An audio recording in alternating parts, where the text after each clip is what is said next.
Now a cutter, but that's in the dirt for a ball. Just That's two inches winning of the his Red glove. Sox here. That could have been trouble. And Buffalo, you better start scoring some ones. He's set. Here comes the 1-1. Hit hard to the right. Hello, Gary. Ready on 1 and 2. A breaking ball swung on and missed. And Gary's set not down here. for the He's second on time the this phone. afternoon. Oh, This is normally a slam dunk RBI. How's your day so far? Big time run producer like this at the plate. It's going He's pretty not able to good. pick up the I runner can't from third. complain. How's your You are day? not going to see that happen. not so good. My Toronto Blue Jays are struggling right now. They lost their last 3 games. Really? Yep. What? That's not cool. They lost their last 2 games against the Rays, and now they start their homestand on an 0-2 count against the Boston Red Sox. Are they playing right now? Nope, they just finished. They lost today. Oh, that's. I'm sorry to hear that.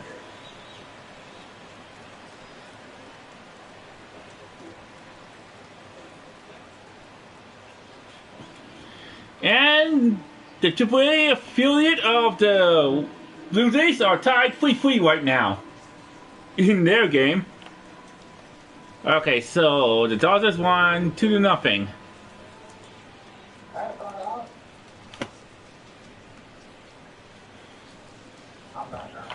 Oh, okay. Where'd you go? Standing in now, Colby Rasmus. Oh. So I talked to this Timmer one last fouled night. off to the left, and it's strike 1. Yep. Oh, he was Set. Here's tired the like 0-1. crazy.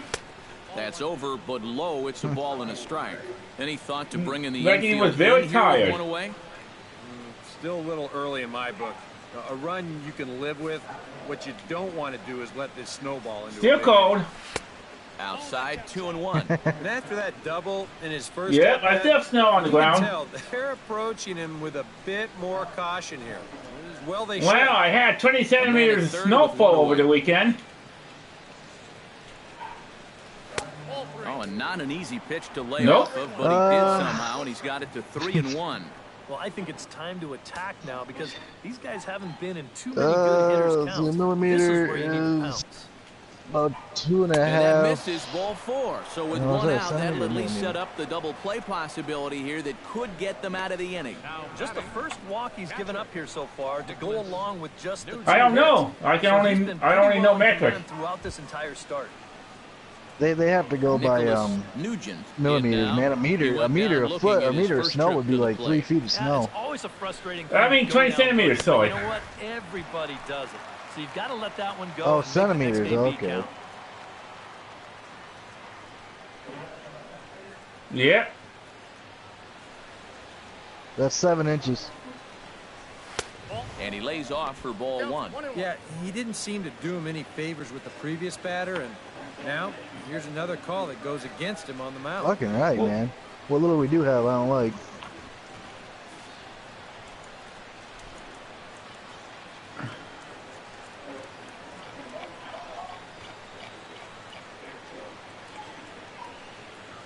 And I believe Tigers just lost to the Yankees. No?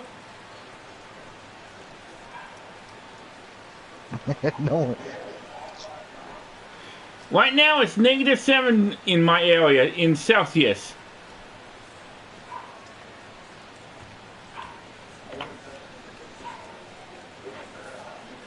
Here's the 1-1 pitch.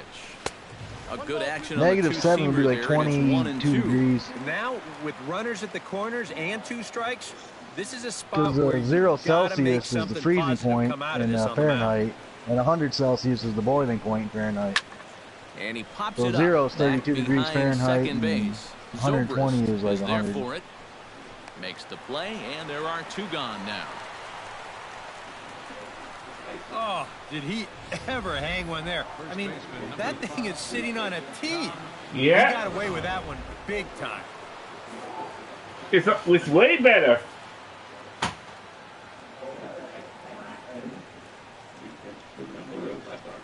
Because Tim has been playing, like, say, the Road to the Soul.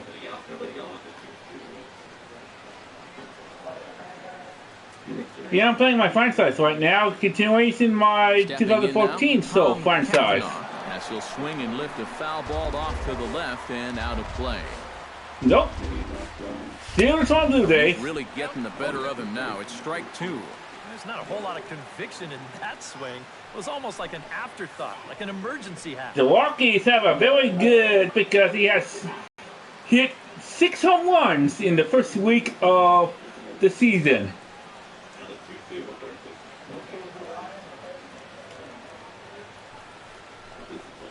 Huh. Tried to get him to chase the cutter there. A ball and 2 strikes. What?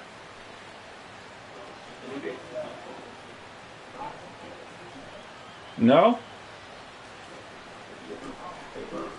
Swing and a miss. Blew the fastball right by him, and the inning is over. A golden opportunity to get on the board here goes for naught. Back with more fun here on a Friday afternoon after this. I know the Tigers, like I said, last I heard, was losing 8-2 against the Yeah, Yankees. it was 8 to Prince 4. Fielder set to lead us off in the home half of the 4th inning. And this is a guy that can make a big change in this game with one swing of the bat because you know he has big-time power.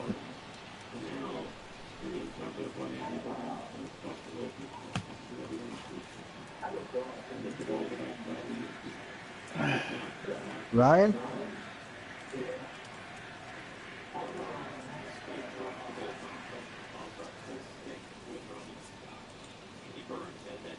What?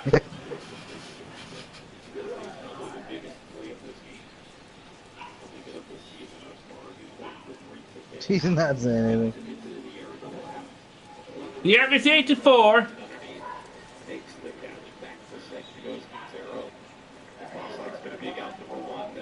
What the heck?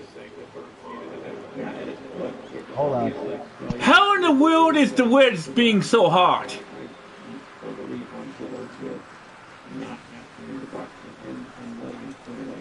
It looks like the Reds might win their 5th game and force... No, the Reds won against the Pirates.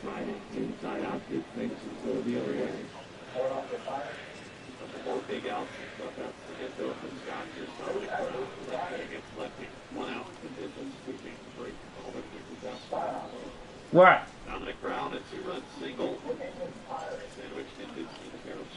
Pittsburgh.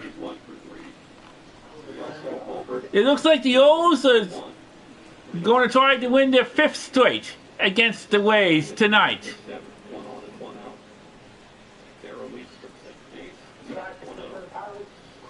I have no feelings about them.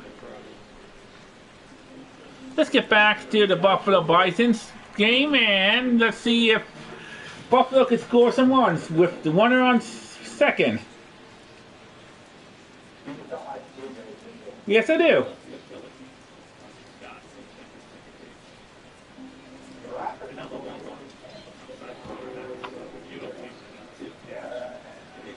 Okay, so the Diamondbacks won 6-3.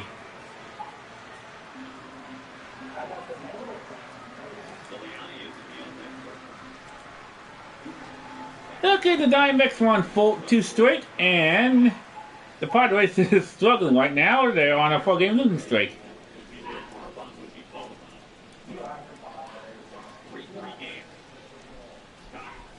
Well, the Padres are lucky that they're only 2 games back. 2.5, sorry.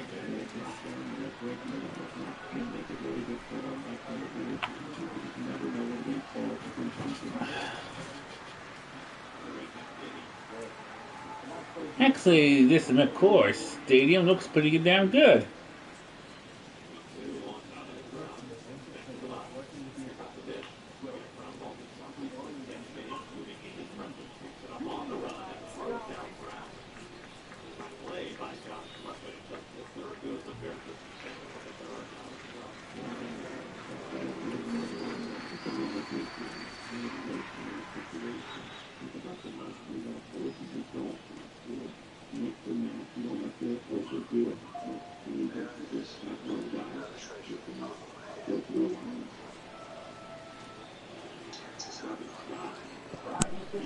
Yep.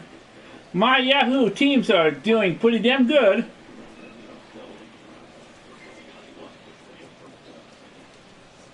Oh, hi, Joshua Maple. How are you today?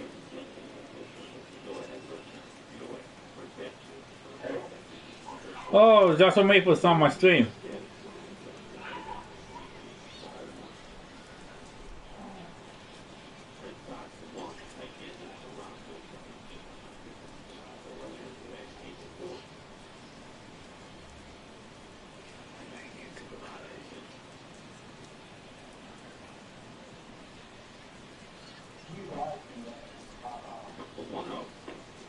Oh, man.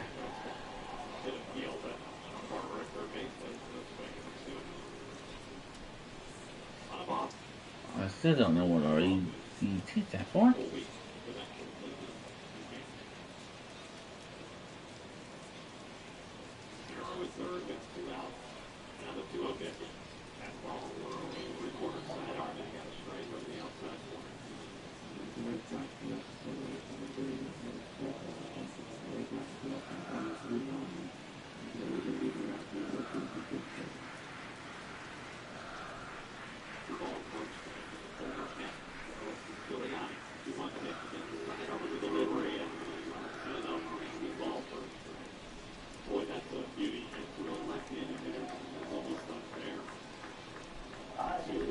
Yep.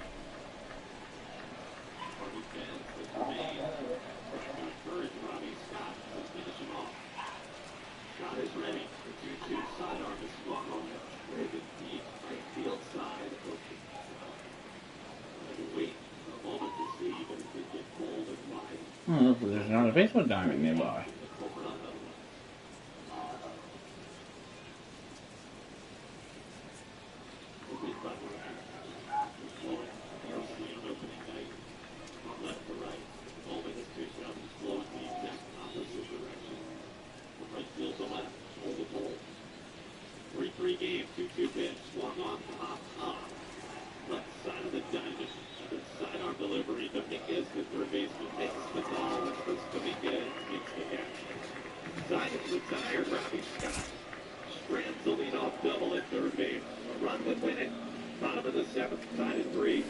Line toward right center.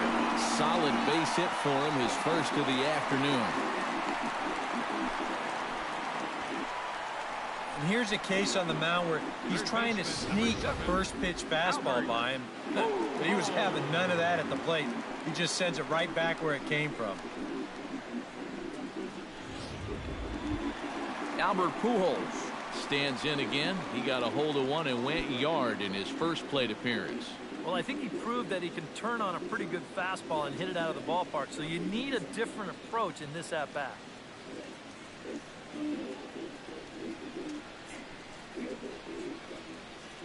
Here comes the first pitch. Try to bunt his way on base here, but this will roll foul.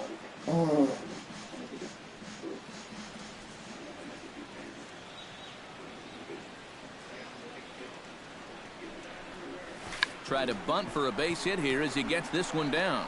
Throws in time, and that's out number one. Oh, interesting ploy here. He's already beaten these guys with the long ball. Now he's trying to play a little bit of small ball and bunt his way on. A good play here takes care of him, though.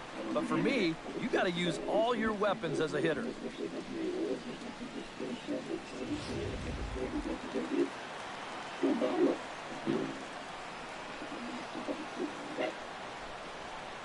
Into the box, Jose Lobaton. Now he lifts a that's high a ball. pop-up. Drifting into foul territory on the right side. And he'll put this one away in foul territory for the second out. So we saw the fastball there as he got the pop out, and that'll segue right into our pitch speed comparison for these two starters. And whoa, you see the big number. How about 99 for a top speed? Not too many guys around the league can match that. Stepping in, Justin Dillard. He went deep in his first at-bat. We'll see what he's got in store for us here. Well, the last time he saw a fastball and hit it pretty well, so we'll see how they work him this time. You can throw him more fastballs, but you better not put it in that location. Grounded to third. Johnson is up with it. Throw on to first gets him, and the side is retired. Blue Jays held in check as they're unable to add to their 2-0 lead. Okay.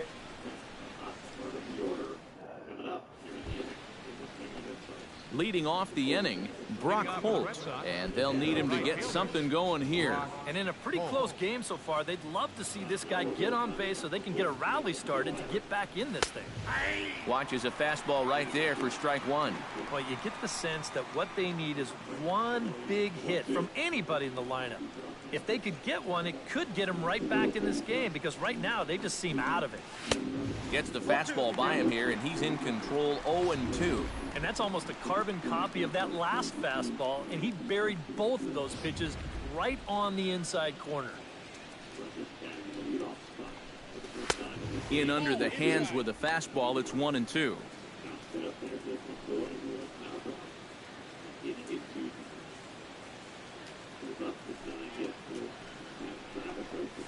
Pulled high in the air out to right field. Moving under it, Cortez, and he hauls it in for the first out of the inning. Now batting, shortstop, Xander Bogaerts.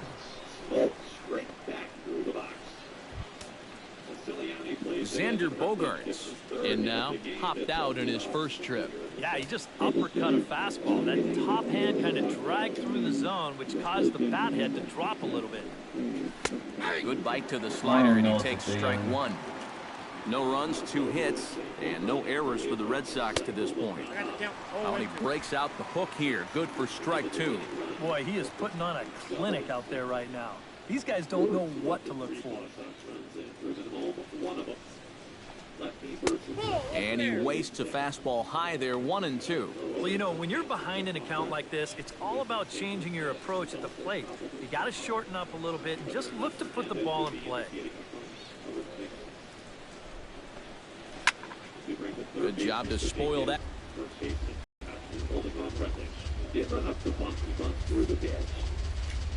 Stroman looks in. Here's the 1-2. And a slider runs away from him there, and the count levels at 2-2.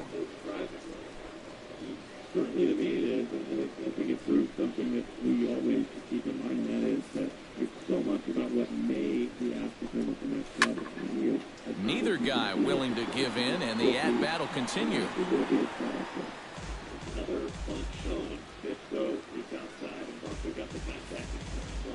All even at 2-2. Here it is. He takes strike 3 called on the fastball. Couldn't pull the trigger, and there are 2 away. And sometimes this is all you have to do. Throw a ton of strikes and keep the ball in the yard. It's worked for him so far. Now at the plate, Kelly Johnson. He'll look to bounce back after striking out his last time up. Well, at the very least, he went down hacking. Striking out is one of the many frustrations that go along with hitting, and you have to accept that it's going to happen sometimes. And a ball, 1-0. Well on his way to another good inning right here, and you see the pitch count. It's not even close to being a factor just yet. And they won't get him to chase the curveball in the dirt that time, and it's 2-0 now. And with 2 away here, this is not the time to lose the strike zone. Especially not to a number 9 hitter. The last thing you want to do is turn this lineup over and give these guys a shot to make something out of this inning after all. Got a very undisciplined swing there. It's 2-1. And this has been a common problem for all of these guys. They just can't lay off that pitch down and away. Ripped on the ground to first. And he'll step on the bag himself, and the inning is over. Down in order go the Red Sox. They're still down. It's 2-0.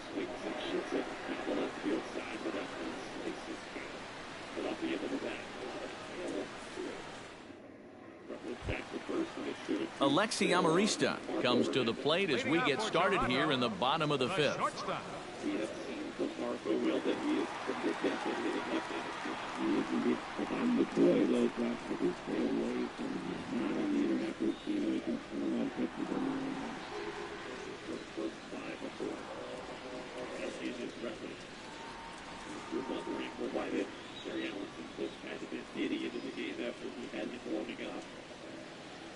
I'm not sure the answer to it, but Benetti isn't even throwing anything.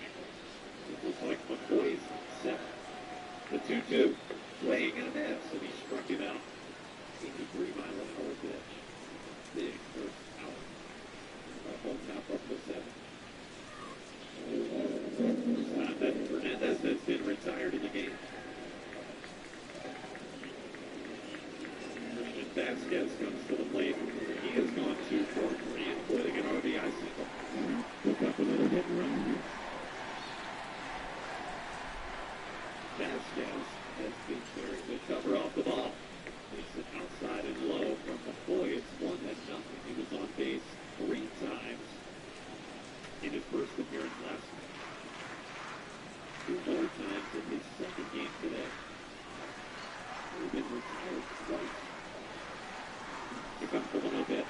Outside of the late steal. There goes Rutledge. Throw to second by Quintero is dropped by the shortstop Burns.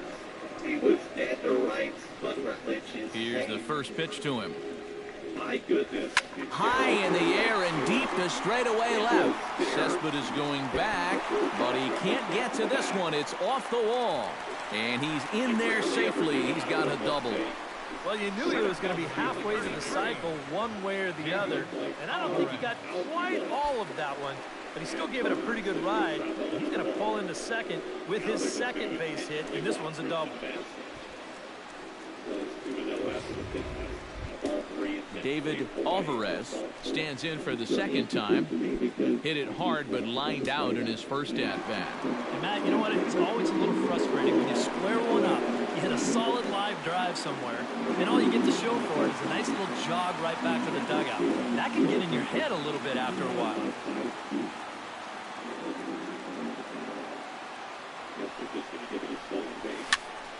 Behind on that one, now behind in the count, 0-1.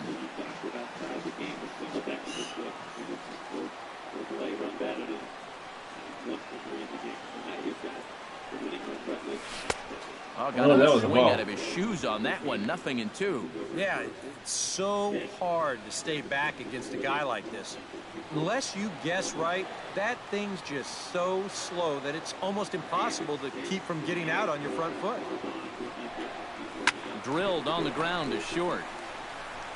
Throw on to first in time, 1 away. Well, the inning starts nicely with that leadoff double, but aside from a strikeout, a ground ball to short is about the last thing you want to have happen. You know, if this is to the second baseman, that's great, but that's just a wasted out here. Ben Zobrist will stand in again. He's flown out in each of his first 2 plate appearances thus far. Yeah, and he just needs to make a small adjustment and stay through the middle of the ball. Think about hitting the line drive right back up the middle. Now a swing and a fly ball. Holt sprinting after it. Oh, he brought it back. Yeah, and this is not an easy play out there. You can see right here in show motion. He's got a good battle with the crowd down there, but he's able to navigate that sea of hands and then put it away. That's nicely done.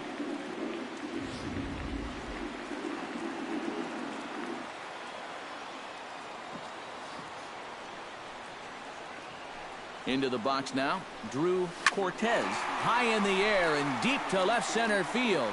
Looking up is Cespedes. See you later. Over the wall, a home run.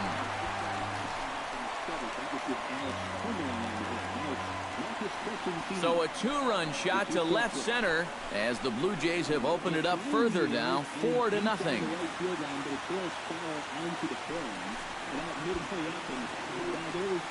There it is, dude. First over the year. Well, this is the chance you take when you work up in the zone like this. I mean, this is right in his happy zone, and he jumps all over it and sends it right over the wall.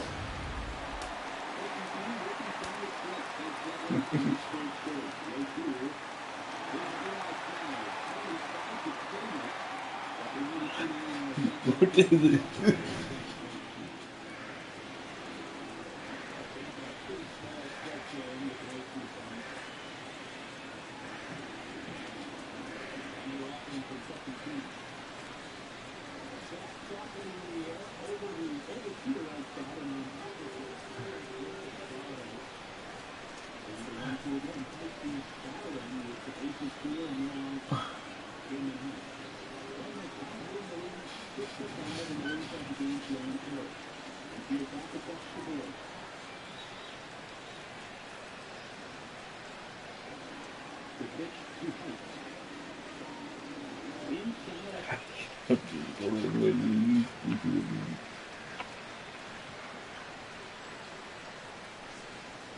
Raised the fastball, and the count is 2-2.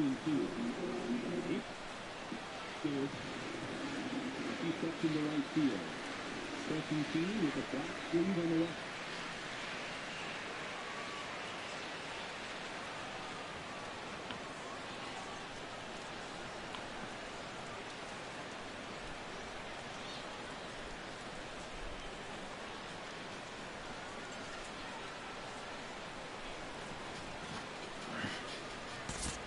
First baseman Miguel Cabrera stands in. Middle, Bogarts to his left. He's there. Throw to first will get him easily, and the side is retired. Jays strike for a couple as you get another look at the two-run dinger. 5 innings complete. Jays out in front here, 4-zip. Ben Revere will stand in to start things off, as this top of the batting order hasn't found a whole lot of success so far. In fact, just 1 hit between the 1, 2, 3 hitters combined. So apparently the table setters have not been getting their chores done.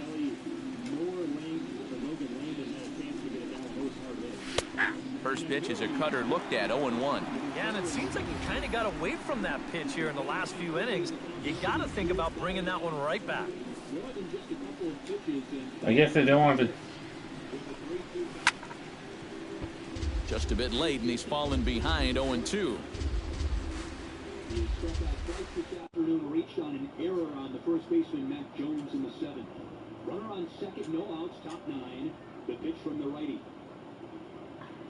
Popped him up, middle of the infield. Now the ball tails into shallow left field. Back goes the shortstop Brendan Davis, and he makes a catch, drifting to his left in left center field. 1 pitch, 1 big out for Crescentini in the lead. The windup and the 0-2 pitch. On the ground, softly towards second.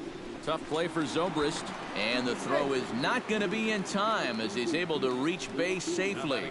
Well, that base hit is going to get his hit streak to 6 games now, so he's swinging it. Dustin Pedroia will dig in. He doubled his last time. And with a man on first, it'll take at least another double to bring him in. First pitch is a slider called for a strike. All right, leadoff man on first. Here's where you got to start clawing your way back into this ball game. It's not too late, but it needs to start happening soon.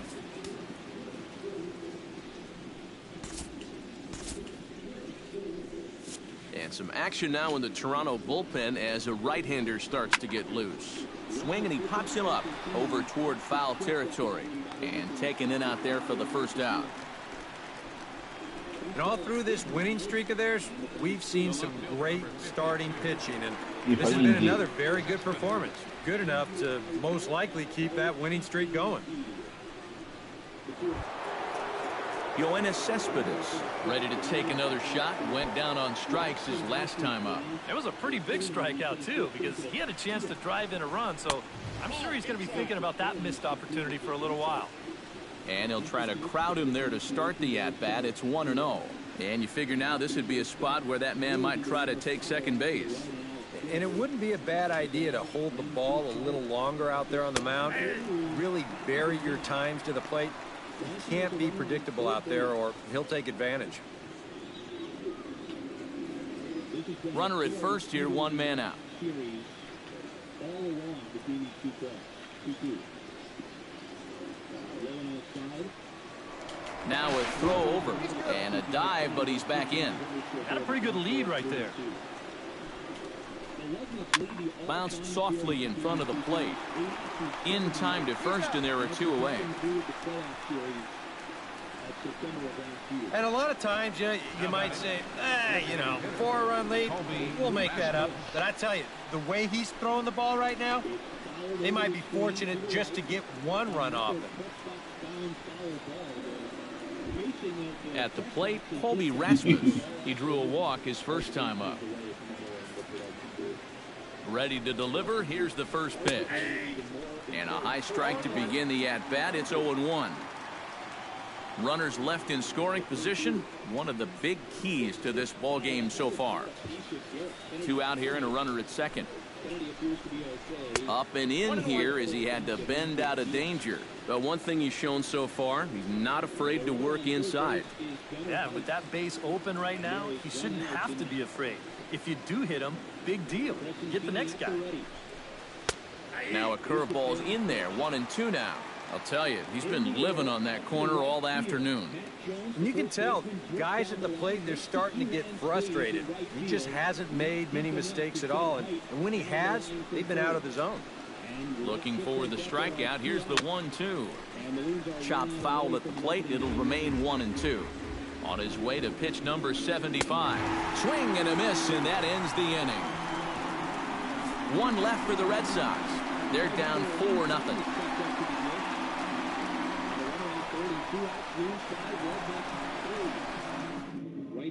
Heath Hembree will come on in relief as he'll make his second appearance of the season so far. Heath Hembree.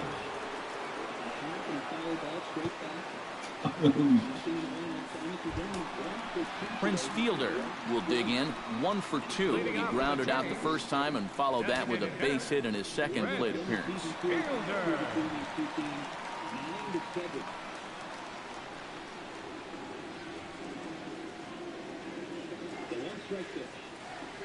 Lifts the arms of Thomas, and it's missed inside a fastball 88 of the Thomas 1-1.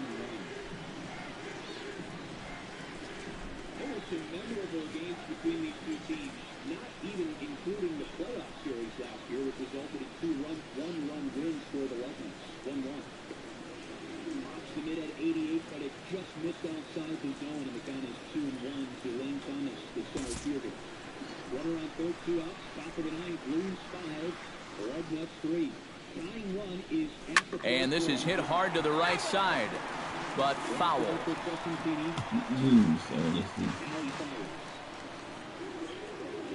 a bit outside, and the count 3-1 to Thomas. He's back in April of last year. Lifted the other way to left center. Cespedes is calling for it. Makes the play. 1 away. This crowd oohs and ahs every time this guy hits a fly ball. But he didn't get all of that one, and it's pretty much a can of corn. Albert Pujols will stand in here hoping to duplicate what he did back in the second inning as we flash you back to take another look at his solo home run that helped get this offense rolling. The count is 1-4 to 3 of the 4 batters Crescentini has faced. Here's the payoff pitch with 2 outs. A hard-hit ground ball to the third baseman Gomez, who dives to his left, stops it on the infield, throws to first, and it's a bit high and low. Hit high and deep out to left center field. Revere ranging back, a leaping effort, and he brings it in. 2 away now after a great effort. Catcher, Jose. Boy, this one deserves another look in show motion. You'll see him here. He's tracking this baseball. And now, go ahead and freeze it. This is a picture of concentration right there. He knows that once we roll this video, he's going to get a mouthful of fence. And I'll tell you what, that cannot have felt good. To beat out the throws. And now Josh Almonte is at the dish. It's a 1-run game with 2 outs. The pitch. Righty Almonte hacks one foul to the Standing in now, Jose Lobaton, as he gets under the first pitch and sends a fly ball out to left center. And he'll get there in plenty of time to put this one away, and that ends the inning. 4 pitches, all it takes to retire the Jays. But they're in front 4-0. to get a win against the Red Sox. The 0-1. Back here at Rogers Center in Toronto. 7th inning coming up with the Jays out in front as we give you a look at our game summary to this point.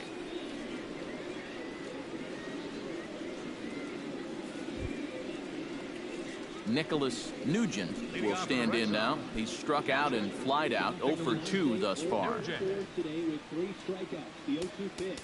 It swung on and missed. Ball game over. Darren O'Day will come on much too early here if you ask me. It's just the 7th inning. Darren O'Day.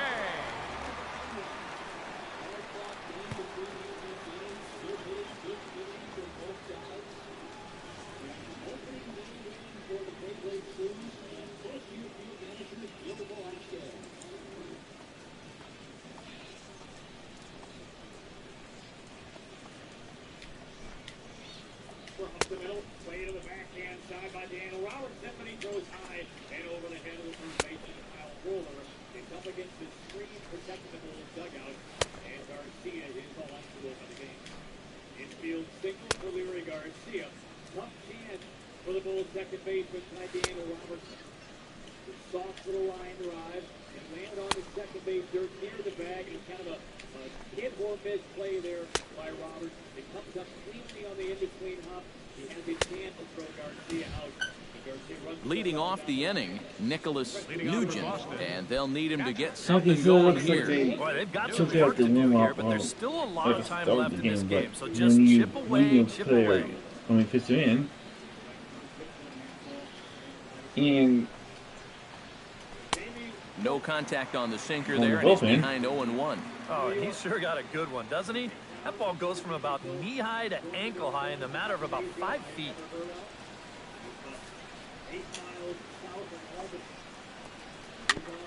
Barely able to make contact, down 0-2 now.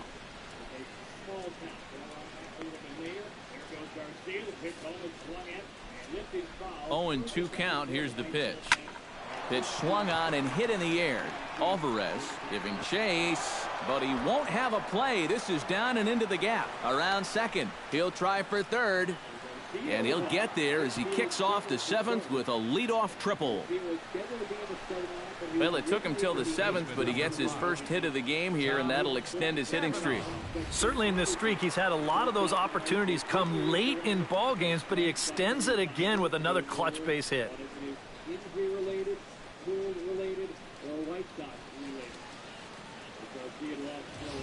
Tom Cavanaugh will step in now as his guys look for a breakthrough here with a runner in scoring position. Yeah, and it's been a long time coming. They haven't done anything with their opportunities so far. Maybe this will be the time that they finally crack the scoreboard. Squared him up. Staggering blow. He still is on his knees behind home plate. Mike Stanworth, athletic trainer for the Durham Bulls. Outside target here, and he hits it for strike one. Knows what uniform he's wearing, and that was flush. Runner at third here, nobody out. And he watches a called strike at the knees. No balls and 2 strikes. And now this is where you can be just a little bit more selective as a pitcher. You're looking for the strikeout. You certainly don't have to throw a strike in either of the next 2 pitches. So you got to see if you can get him to chase. No doubt you'll be able to hear the breeze. Grounded to short. Gloved by Amarista. And this will be an RBI as the run comes in to score from third. Now batting. You know, that's the beautiful thing about a 4-run lead. You can give up runs to get outs at this stage of the game. That's going to cut the lead to 3, but at this point, they'll take it.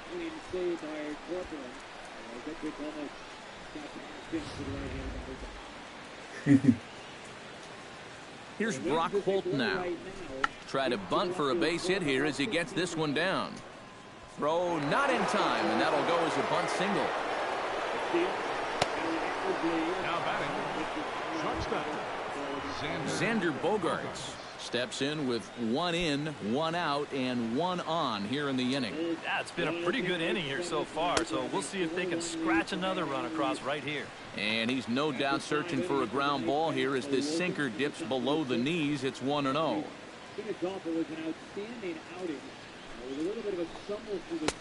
And a strike to even the count. 1-1. Much better than what their official line would indicate. Throw across on Garcia, leaves the seat behind the Tap fouled at home plate. Runners on first with 1 down. Fastball, strike 3 called as he couldn't pull the trigger, and there are 2 away. And when you're trying to think down in the zone, that's a pitch you're just not prepared to see. I think it just caught him off guard there as this is in there at the letters.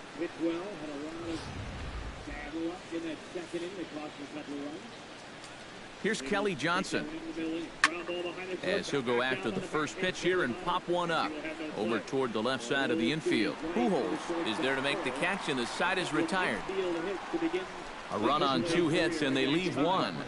Bottom of the 7th. Get up and stretch here in Toronto. It's the Blue Jays 4 and the Red Sox 1. was a hit-and-run single by Carlos Sanchez. Justin Dillard steps in and perhaps looking to drive another one out of the park just like he did in the second. Dillard. The reason he couldn't get a glove on it last night was because Tim Anderson was running and Motto was going to cover the back. One of the great skills of Carlos Sanchez is his. He goes the other way as this is hit in the air toward the gap in right center. And this will get all the way out toward the 375 sign now. And he's kicked off the home seventh with a leadoff double. Right center field. This is a fastball, and he just slashes this thing the other way into the gap. No real chance for the outfielders to cut that one off, and he's going to wind up on second with a leadoff double.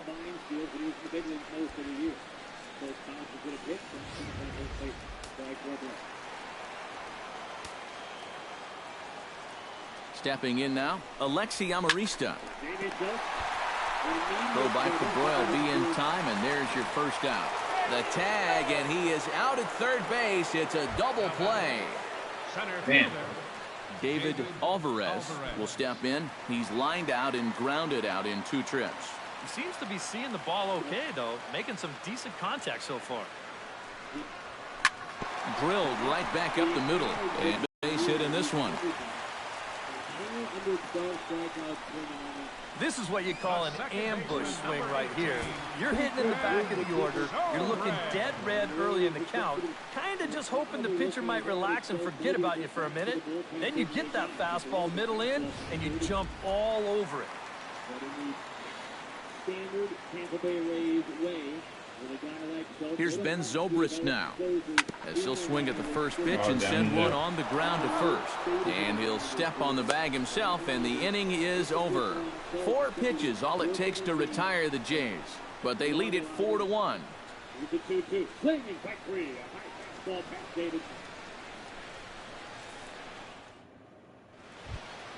Davidson.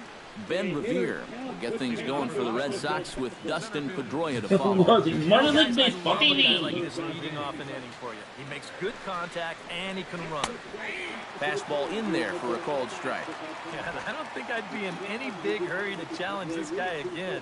I'd see if I could make him go out of the zone, maybe chase a bad pitch. Smoked on the ground left side. And this is going to find its way into left for a base hit, and the leadoff man's aboard to start the 8th.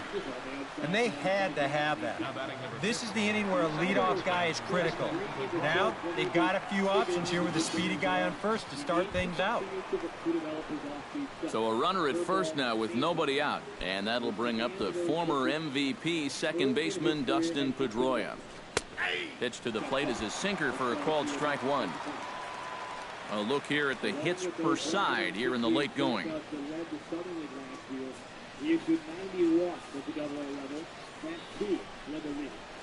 Swing, line, drive. That's going to be trouble.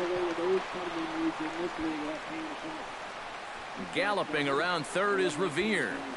And the run will score all the way from first. It's now a 4-2 game.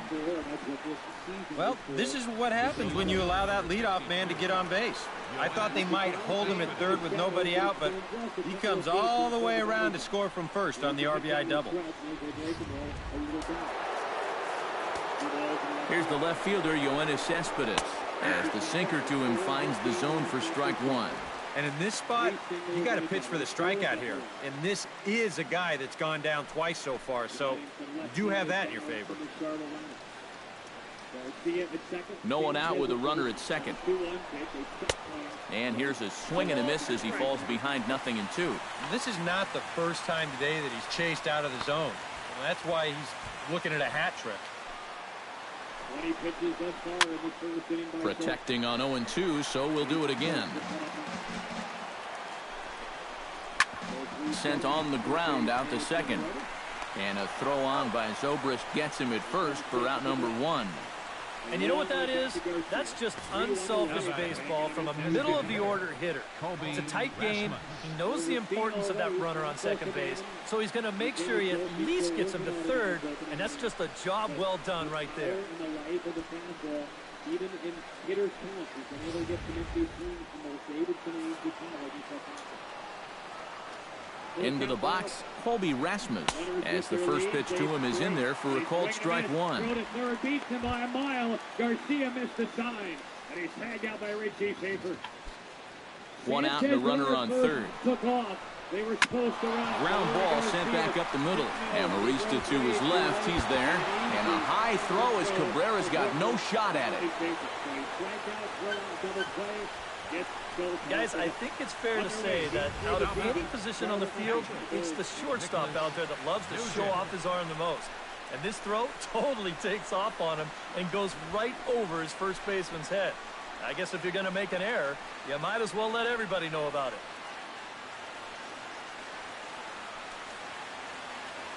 It's now 4-3. Time called here, as with the potential tying run aboard, they'll make the move to get a little more speed out there. Gentry.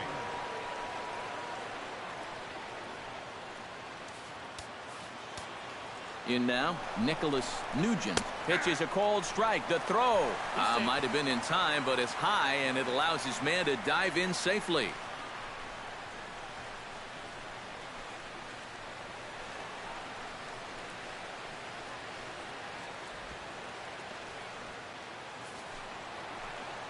Trying to hold the lead. A little quick on that swing, and he finds himself behind 0-2.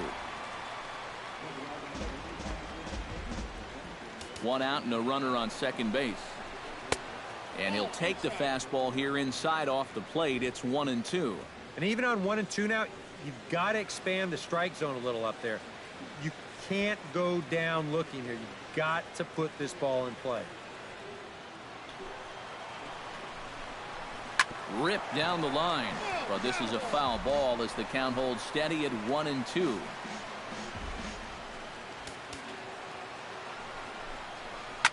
Chop fouled over towards the coaching box.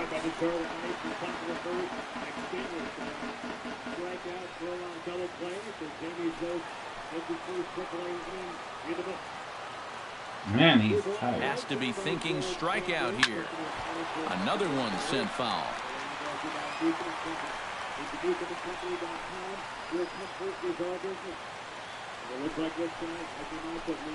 Now a foul tip, but it's held onto behind the plate, and that'll go down as a very important out number 2.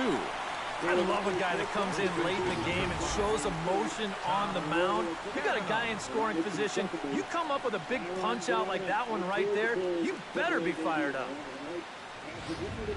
Tom Cavanaugh will step in now in a big spot here in a game as close as this one. And a chance at redemption, too, because he hasn't done much through his first 3 plate appearances, but he could make up for all of that with a base hit right here.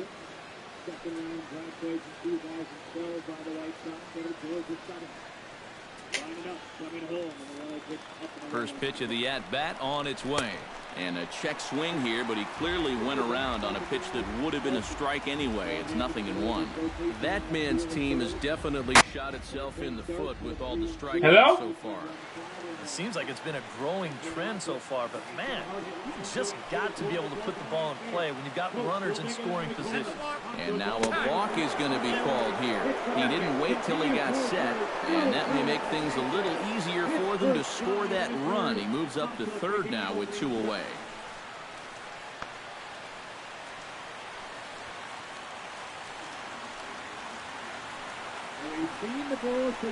Starts to go around here, but it doesn't matter. This is strike 2 anyway.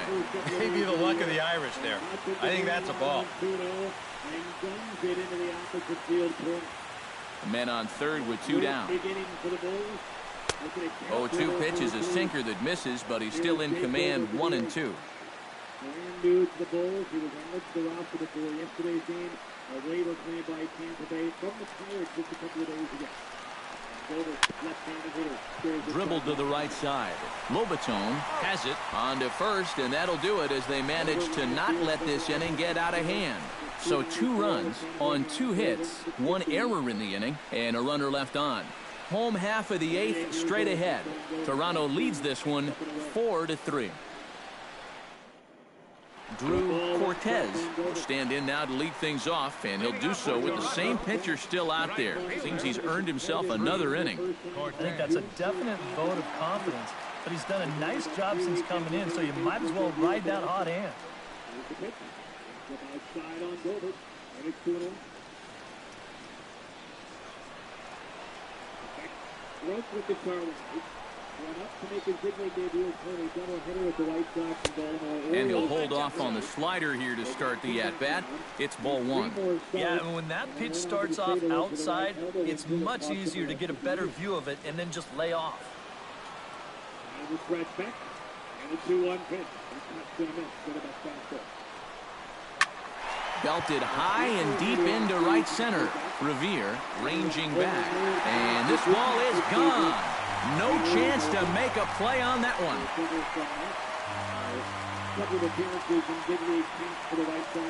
Solo shot to right center. His second home run of the game, and it's now 5-3. And Cortez is his second home of the year. You have to wonder now if this home run might wind up being plenty here to get the job done. That'll make this a 2-run ball game here in the bottom of the 8th, and that could be more than enough to finish these guys off.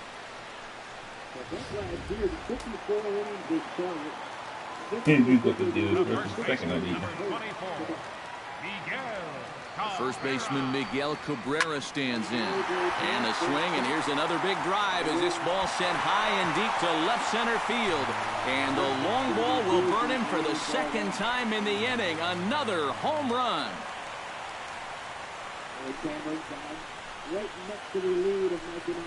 So a solo shot off the bat of Miguel Cabrera. And it's now 6-3.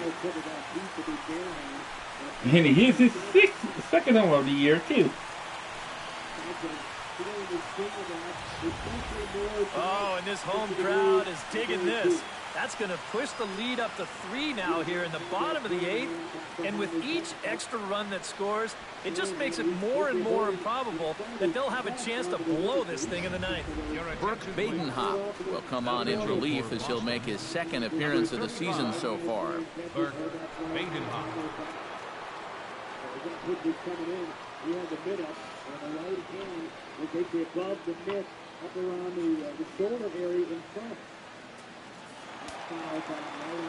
And now Boston's bullpen springs into action. A left-hander and a right-hander begin to throw. Here's Prince Fielder, hit on the ground down the first baseline.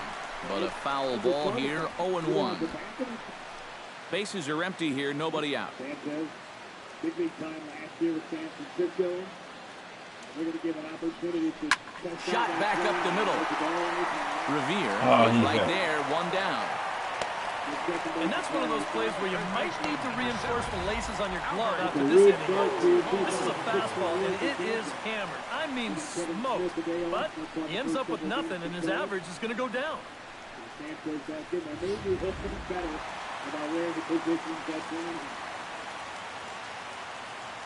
Here's Albert now. Oh, and he gets a hold of this one as it's in. He have another one. He does. It's another home run.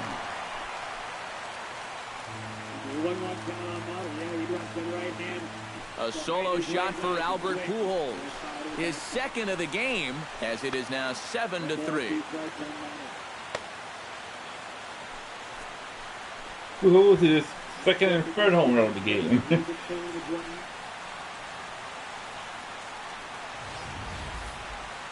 You want to talk about an offensive explosion? That's 6 home runs as a team so far. I mean, you might get that once a season. The whole lineup's been absolutely dialed in.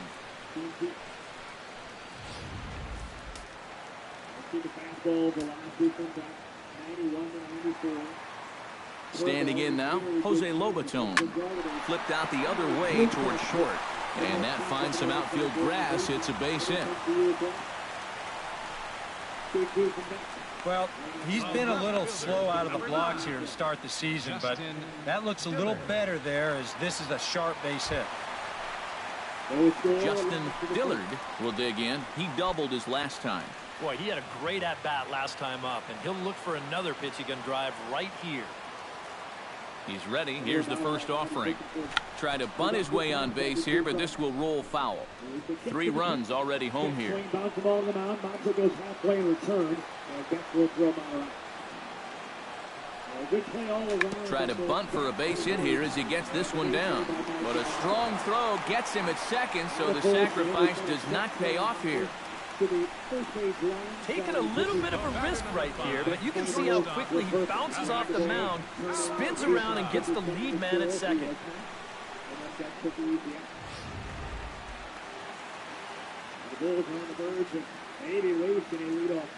Into the box now, Alexi Amarista as he swings and hits this one foul off to the right and out of play.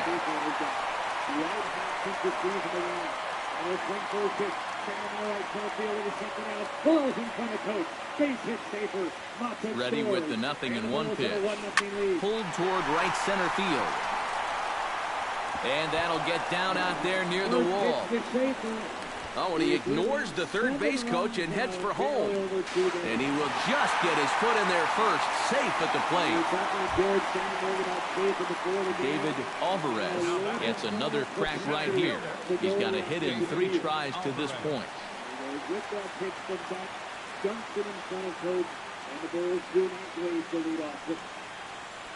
First offering on its way.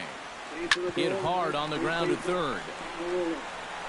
Throw in time for the third out, but it certainly took a while as the inning is finally over.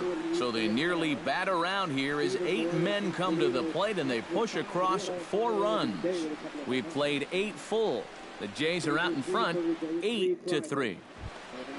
Striding in to start the 9th, Brock Holt, and they'll need him to get something going here. Well, you're facing a pretty big deficit in this game, so they need to start clawing their way back. Set to deliver the 0-1.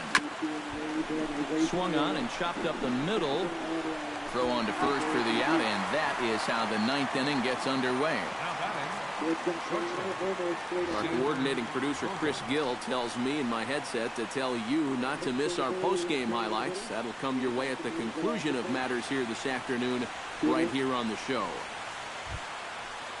Now to the plate, Xander Bogaerts. He got called out on strikes his last time through. Well, you know, it never feels good to go down on strikes, especially looking. I wouldn't be surprised to see him be a little more aggressive in this at-bat. 1 out, nobody on. Bounced weakly near the plate. Lobatone gonna have to hurry. Throw on to first, and now the Red Sox are down to their final out. 2 more ground outs, and that's the product of throwing that sinker. Just about every time you swing at it, you're either going to hit the top of it or miss it altogether. And if you do hit it, you're going to be killing all the worms out there in front of home plate. Kelly Johnson makes his way to the plate, needing to make something happen. They're down to their final out in the 9th inning. From the stretch, here's the pitch. Swung on and missed. It's 0-1. I like how he's approaching things here. He's got a good, safe lead, so he's not setting guys up or wasting a lot of pitches. He's coming right after everybody. High and deep to right center field. Alvarez racing back, and goodbye. This one ain't coming back.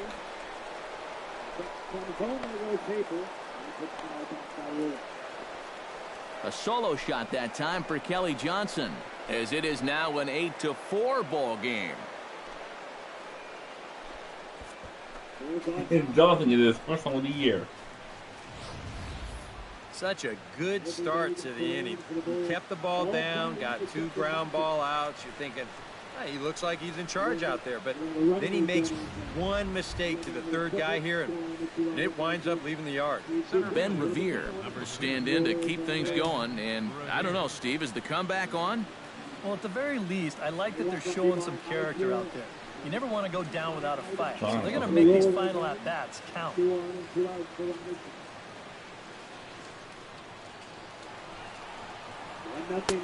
And that misses for ball 1. Well, you're not going to get that call if you've been all over the place. If I'm pitching, I want that call, but at this point, he hasn't earned it. This one's a strike. It's 1-1. And you kind of wonder if he's learned anything out there.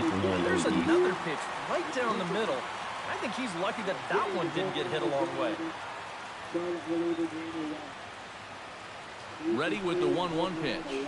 And there's a called strike 2 as now they're down to their final strike this afternoon.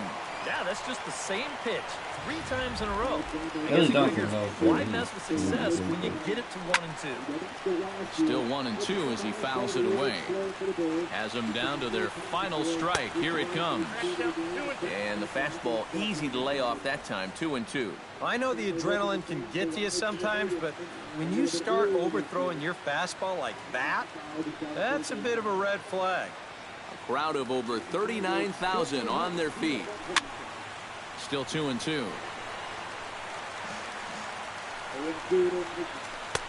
And this misses, so that'll fill the count at 3-2. Well, you don't want to get caught looking on the final out, so that's a tough pitch to lay off. He spoils another one, and will do it again.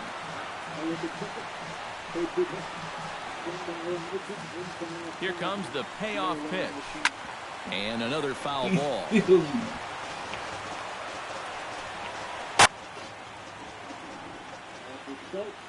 set. Here's the 3-2. Toward the gap in right center. This is going to be a base hit, and he may take that big turn at first. And that is where the wheels pay off as he's able to make it into second with a hustle double. Here's another look at this swing in show motion. Check out the hands getting into good position. The hips start to rotate and then whack. That's great extension all the way through the ball.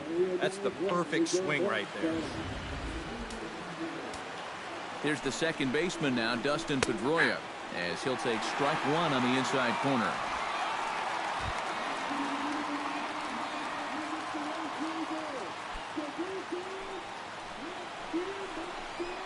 And that's taken for strike 2 as now they're down to their final strike here this afternoon. Well, no taking now. He's going to have to swing the bat.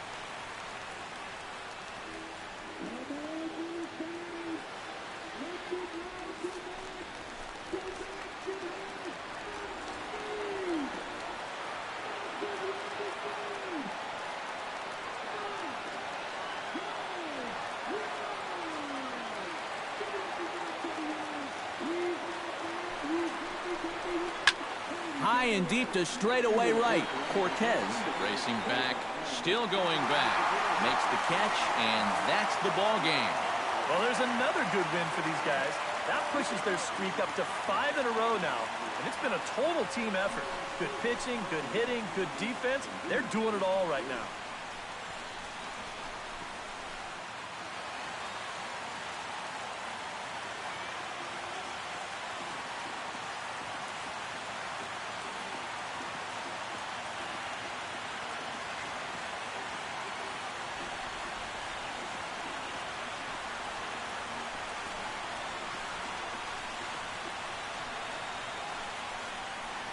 An early lead for Jamie Schultz in the Bulls. 1-0. Top of the second inning with his coach, Field, and Sanchez for the match. Rainbow baseball brought to you in part by Frontier. Frontier's high speed email with a $100 Frontier Visa reward card. Call 1-888-FRONTIER. Everything offer for qualifying services. Frontier speed and other restrictions apply. Baseball also brought to you by And fellas, as always, a few guys we could have chosen from, but out of everybody, that's the man who stands out in my book. He's our top player of the game. Yeah, he connected on a couple of long home runs. Really put his guys on his back and carried them to the victory. Regular Kelsey. Swinging a foul by Coach. 1-1. Here's a look at the Pepsi defense behind Schultz. The Bulls featuring in the outfield, Leonard in left, Botzuk in center, Verona in right. And the pitch on the way is down and in. Ball 2 on Coates. Around the infield, Schaefer gets his first start at third base today. Potter again at shortstop. Robertson starts at second. Roller the first baseman. So that'll just about do it for us this afternoon. Thanks to Eric Karros, Steve Lyons, and the rest of our crew, I'm Matt Vasgersian. This has been a presentation of MLB The Show. To find out more, head on over to theshownation.com. The Blue Jays come out on top, 8-4. So long from Toronto.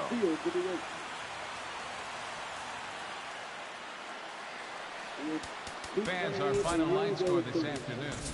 First for the victorious Blue Jays. 17 steals. And a guy who's been around the game of baseball since he was a little kid. His dad, a longtime minor league player and a minor league manager, hitting coordinator in the Tigers organization. So he has learned from the best and seen a lot of good ones growing up as a kid. Left-handed hitter, pitch on field, wayward outside. Happy Saturday morning to you. Here's the news and results from Friday. Starting in the AL East, the Toronto Blue Jays amassed 14 hits in the game as they beat the visiting Red Sox 8-4. The win was their 5th straight as a team. The Rays got 11 overall hits as they beat the O's in Baltimore 8-5. The Detroit Tigers defeated the visiting Yankees 5-4. The Chicago White Sox got together to allow 4 hits as they bested the visiting Indians 1-0. The Minnesota Twins cracked 14 hits overall as they beat the Royals in Kauffman Stadium 8-0. The Los Angeles Angels of Anaheim pitched well, allowing 3 hits as they were winners over the visiting Rangers 2-1. The A's allowed 5 hits in the game as they bested the Mariners in Safeco Field 2-1. The Atlanta Braves totaled 11 hits as a team as they got the best of the visiting Redbirds 4-3. The Metropolitans had 12 hits as a team as they knocked out the Fightin' Phils 10-3. The Reds sank the visiting Buccos 4-2. The Brewers went deep 4 times as they got the home victory against the Astros. The Cubs combined for a 4-hitter as they got a 3-1. The San Diego Padres swung it well with 15 hits in this one as they took care of the Rocks in Colorado 6-3. The Giants amassed 14 hits in the game as they embarrassed the Dodgers 9-1. And that's what's happening around the baseball world heading into today. Join us again tomorrow for the latest from around Major League Baseball. Ball on the outside corner. I'm talking with Mitch Lukovich, the director of minor league operations for the Rays, about Schultz before the game. He said that the breaking ball that Schultz possesses is a lot like the one we saw last year with Nathan Carnes when he was here with the Bulls. Ball outside on Sanchez, and even back in 2014 when Carnes was more a staple in the pitching staff for Durham. And that really heavy, big breaking 12 o'clock to 6 o'clock curveball. Carnes, in case you did not know, did break in the rotation with the Seattle Mariners on spring training. 1-0 pitch is swinging, a fly ball hit in the air, hooking into the right field corner, and Verona will watch this one sail foul. 1 ball and 1 strike on Hector Sanchez.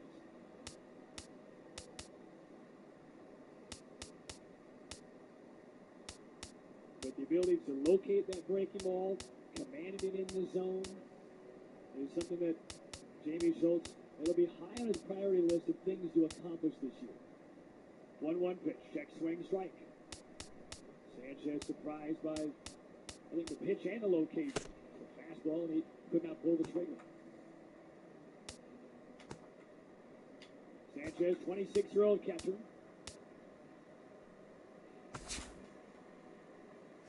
The right hand that got dinged in the bottom of the first inning. The bottom hand on his grip as he takes up and away, pops out of the midst of Corcoran, and down to second goes Coates. And now Coates still running as Corcoran couldn't find the ball, and the pitcher Schultz picked up behind the plate and threw late all the way to third. So Coates goes first to third on a pass ball. I think Corcoran, for a moment, thought he had the ball.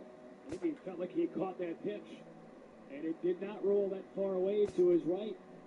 But Corcoran, if you take a look at the replay, yeah, he thought he had it. Then he turned around, went the wrong way. And it was Schultz who noticed where the ball was before his catcher did.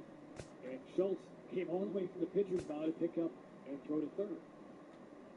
Runner at third, 2-2 breaking ball down and away. And the count goes 4. So here's a chance for Charlotte to tie things up in the top of the second.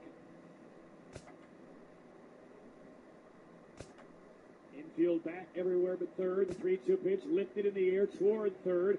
Foul grounds. We'll see what the wind does with it. Schaefer was foul. Lets it go. And the shortstop, Taylor Motter, catches it 20 feet in fair territory. That's what the wind did. No pop-up will be routine tonight.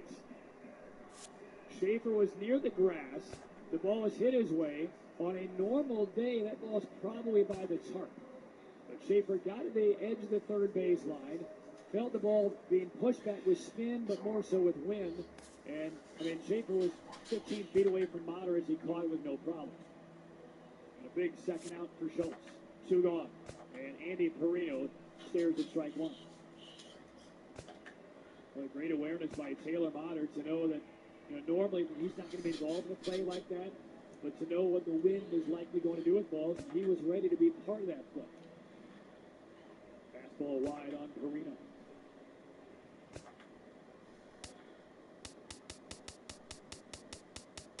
So now 2 away, a runner at third, and a 1-1 count on Perino. His 2016 debut. Pitch from Schultz. Broken bat looper on a play down the third base line in the first row. And Perino will walk this back to the rack. So Schultz now in line to get through this inning, still with the lead. Meanwhile, back to that pass ball for a minute by Corp. I don't know that I've ever seen a pass ball that led to a 2-base advance. Especially one that wound up. Now again, Corcoran didn't know where it was. No fault on his side. But a ball that wound up about, 6 or 7 feet to his right.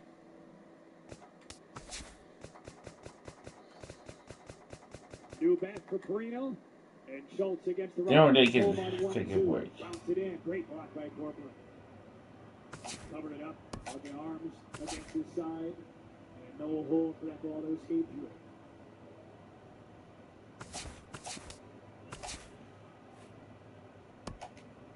Talked with Jared Sandberg about the technique last night utilized by Luke Maile. That was picture perfect again. Pitch to Perino, that is outside. And it is a 3-ball, 2-strike count.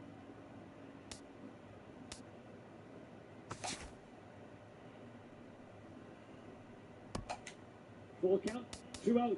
Tying right third for Charlotte. And the pitch to the lefty Perino, full swing and knocks away a fastball.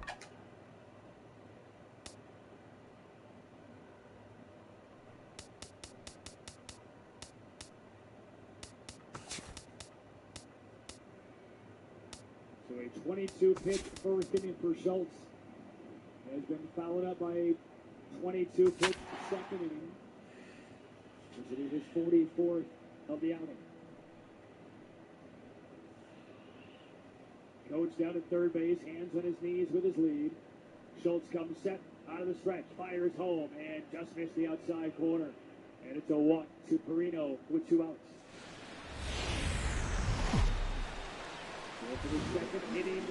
The show's got baseball for you on a Saturday night.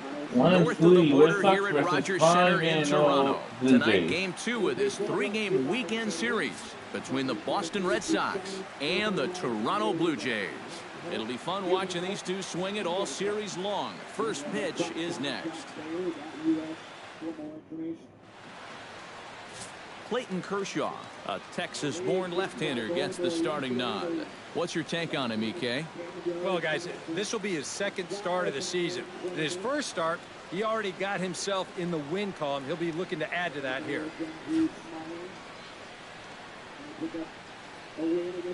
Ben Revere strides forward, and we are set for baseball here this evening. Tonight for Boston, center fielder, number 2. Center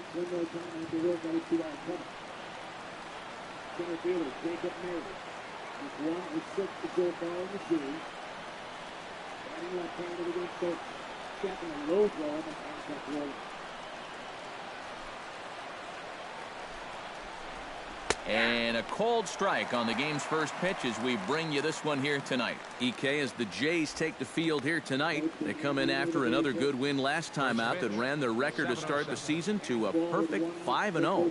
And the even better news for them is that they've got their ace going here tonight. So you have to figure that all signs are pointing toward another victory here. Kershaw's ready. Here he comes 0-1. Off the plate, 1 ball, 1 strike. That's what you have to do against a big sweeping slider like that. It starts in the zone, and it's probably going to finish out of the zone, so that's a good job just to lay off.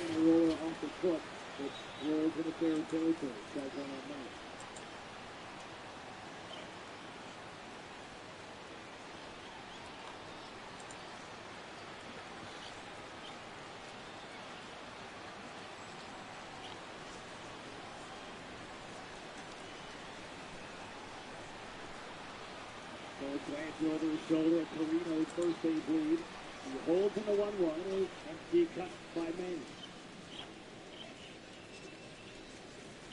Fastball's been very effective for Schultz when it's been in the zone located well.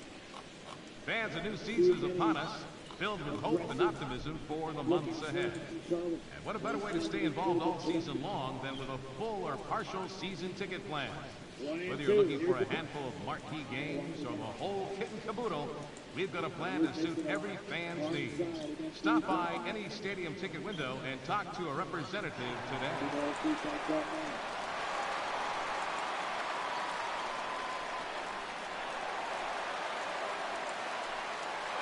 Springs it home, and May strikes out swinging. 4 strikeouts for the first couple of innings by Schultz. He's not making it easy on himself, but he is not yet allowed a run. No runs, 1 hit, 2 more stranded. Middle of 2 with the Bulls 1. The ninth inning.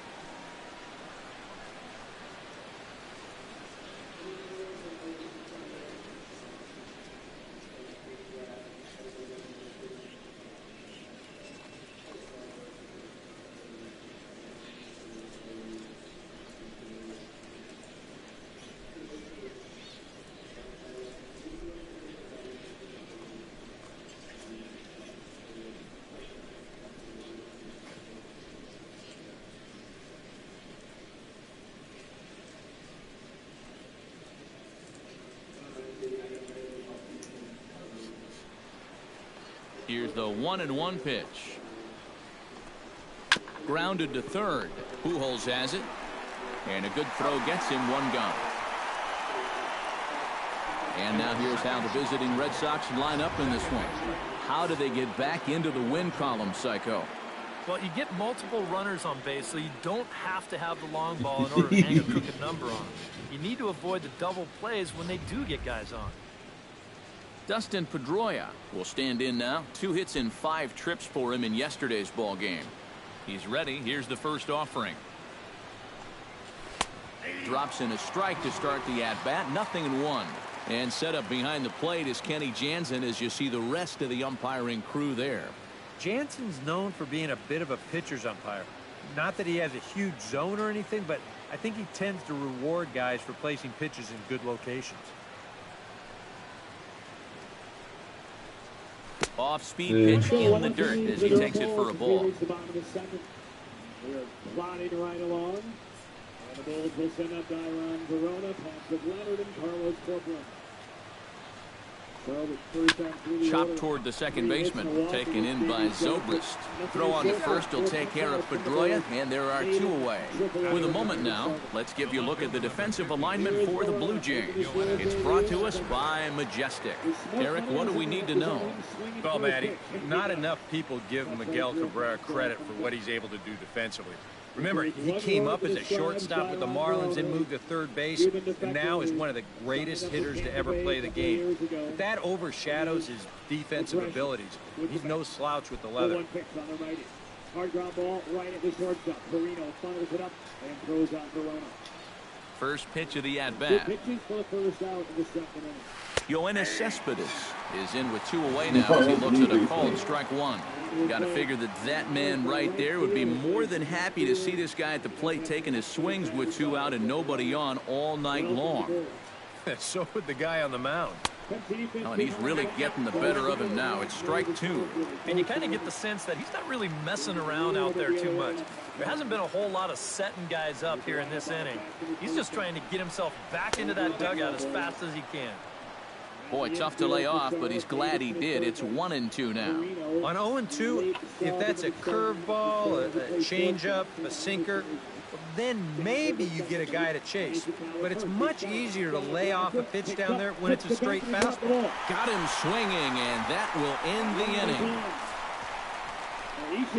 Down in order go the Red Sox. Red Sox nothing. Blue Jays coming to bat. Major League Baseball on the show. And picked up, and it looked like a pretty good feed to Beck covering. And I'm not sure if Beck was looking down. Maxwell Brown is on the mound for game 2. EK, what do you got?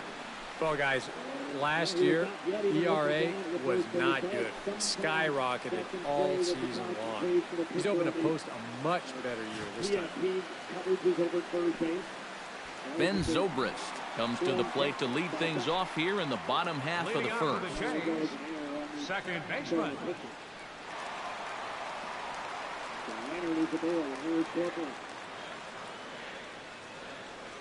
Corcoran just acquired 1 week ago today from the New York Yankees. Switch hitting catcher. And Beck delivers low.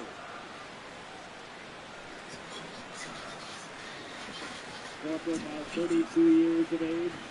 Over 4 years big league service time.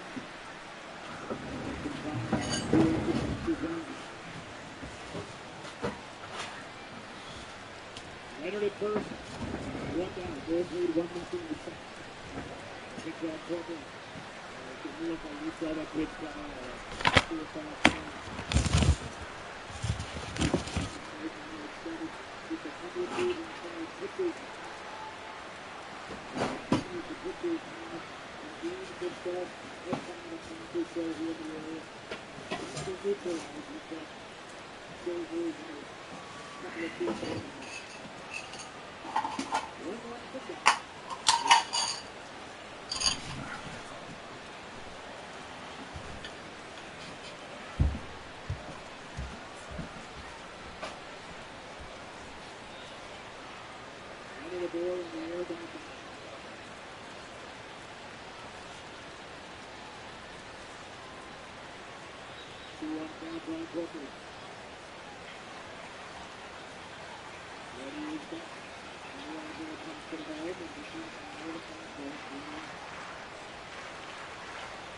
There's a little bit of a shift on the left-handed Corcoran. Matt Davidson is a smart guy on the third base. He has shifted. He's shifted just far enough that he's still standing. He's a little bit cooler on this very cool and breezy day. He's one that shadow box. He's about 2 feet away from him. 3-1 the way to Corcoran. On the side, and it's usually second around. There's no good eyes shown on the Bulls. Brought to by Miles Hudson. The bottom of the order gets it done. A couple runners on. There's the Bulls. Flip it over to Michael Mantra. First and second, 1 down. Now reluctantly, Matt Davidson moves back from the shadow. You have to with the full side quick pass to Michael Mantra.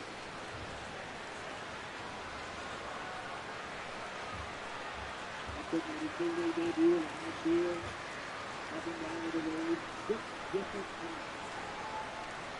But every time he returned ahead of schedule, and always with a big Michael Mantra smile. Here's the first pitch from back. And he's up and he's all ball one.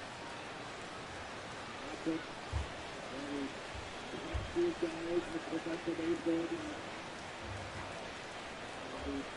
Disappointment of being sent down and the disappointment of not making the big league roster. It's not evident in any discussion for other backups.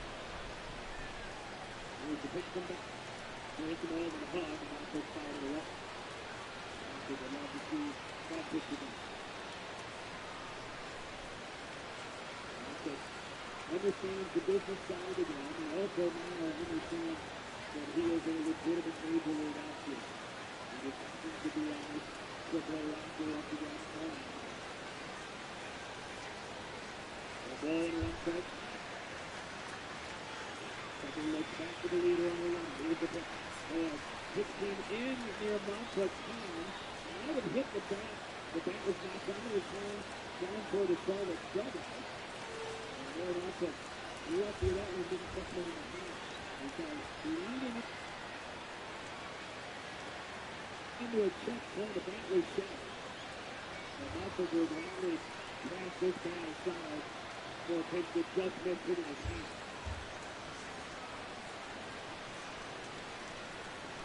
That's over near the back rack of the ball, turning into a specific bat record. Playing card. Sticking that one up. So we'll take it over as we're back with the Bears leading 1-0 in the second inning.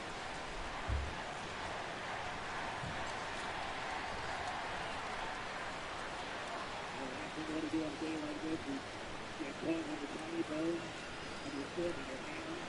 That's who Sanchez going to catch around. He knows how painful that is in a day like today. There's a near miss from Apple. That was the bones there in Memphis. The Nacho can't go back to the bat in his hand. And the pitch comes back. And he's touching Paul, even though Sanchez didn't hold on to it. So Nacho turns and looks. And Richard Hook right up on a run to up. Nacho now begins to walk toward the dugout. After Sanchez wants to collect the loose ball. You don't see that up. As he's right off of the right of the Memphis Sanchez. Trying to lift him, Paul Texas. Here's Jack Jackson back. Here's Dave Goldberg.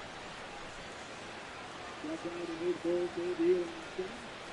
Here's a run to go through with 2 outs. So he's got Jackson forward to strike out.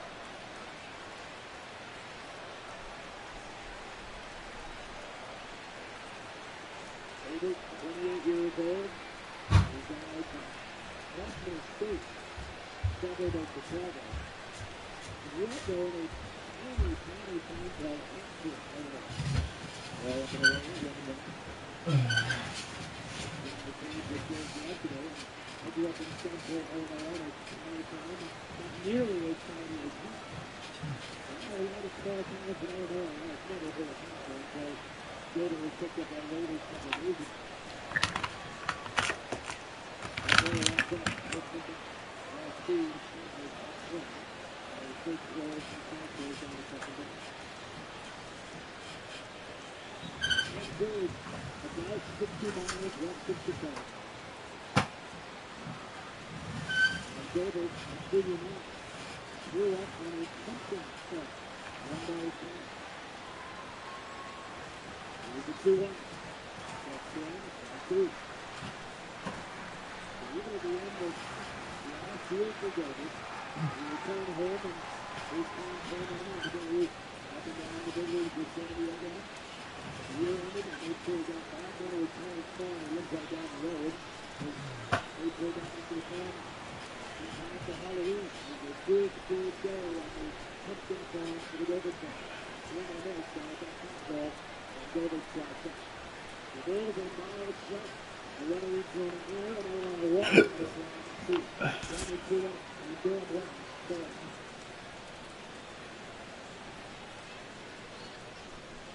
Down the first baseline.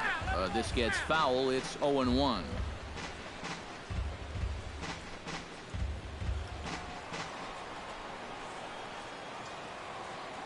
Oh and 1. Here it comes. Hit in the air out to center field. Revere is under it. Makes the play, 1 away. With that, let's take a look at the Blue Jays starting lineup. What do you think they need to do to keep this winning streak rolling, Steve? Well, guys, this is a power-heavy lineup. You need to stay patient and get balls up in the zone that they can drive. Drew Cortez will dig in here, and they'll likely pitch carefully to him as he's coming off that 2-home run contest just 24 hours ago.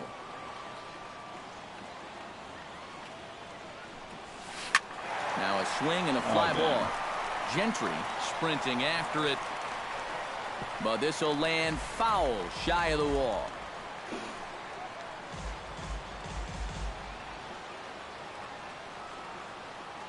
Into the windup. Here comes the 0-1. Another one fouled off, and he's quickly behind 0-2.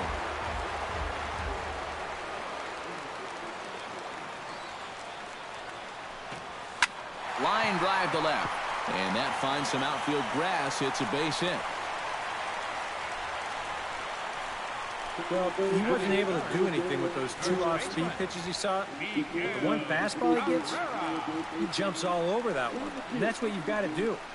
You might get one pitch in an at-bat that you can handle, and he was able to make it count here. The first baseman, Miguel Cabrera, stands in. Big man will try to bunt his way aboard. And, boy, just about overshot his man at first, but he's able to keep a foot on the bag over there, and that's out number 2.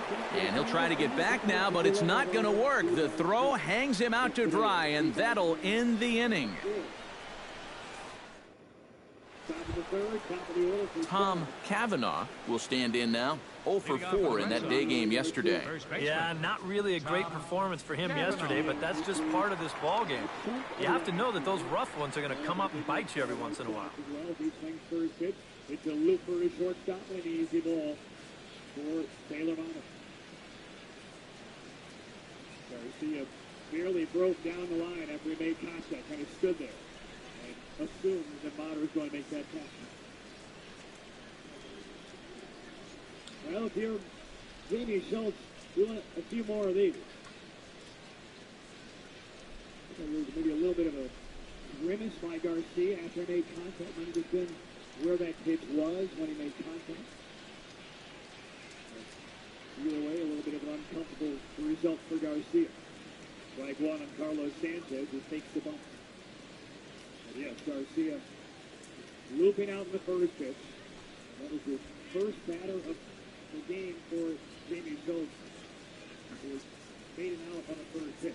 And we would love a few more of those because the pitch count back there. He just knows 50 in the back. Sanchez infield center in the back. In the line,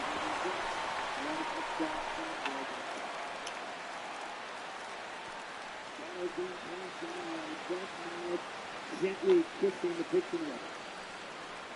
It's the result. Fastball through the zone, off the knees, and now goes Sanchez on top. That's one of the best looking fastballs we've seen from Jamie Schultz. Commanding with 2 strikes, down in the zone, and freezing Carlos Sanchez. 2 strikeouts for Schultz.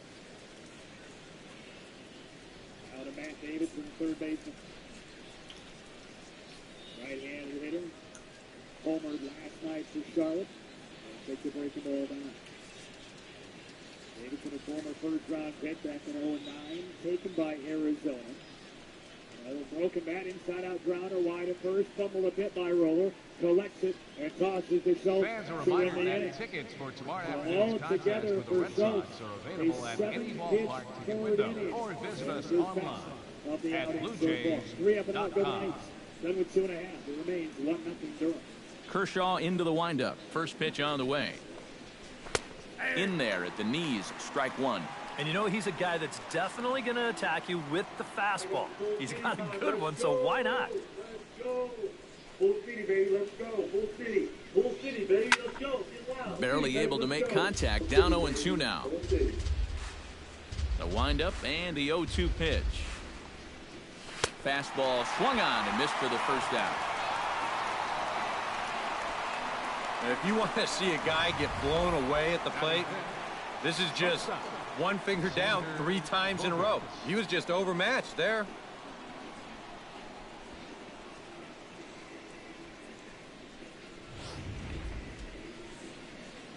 Here's Xander Bogaerts now. Toronto lost to lose series in He'll look at a fastball in there on the outer half. It's 0-1. The fastball looks awfully sharp here early on. Sound sharp, too.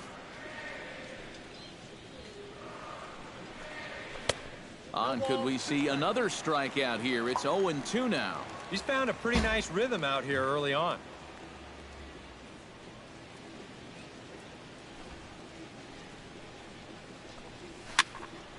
Did a good job to shorten up and protect the plate, and he'll have another shot at it here.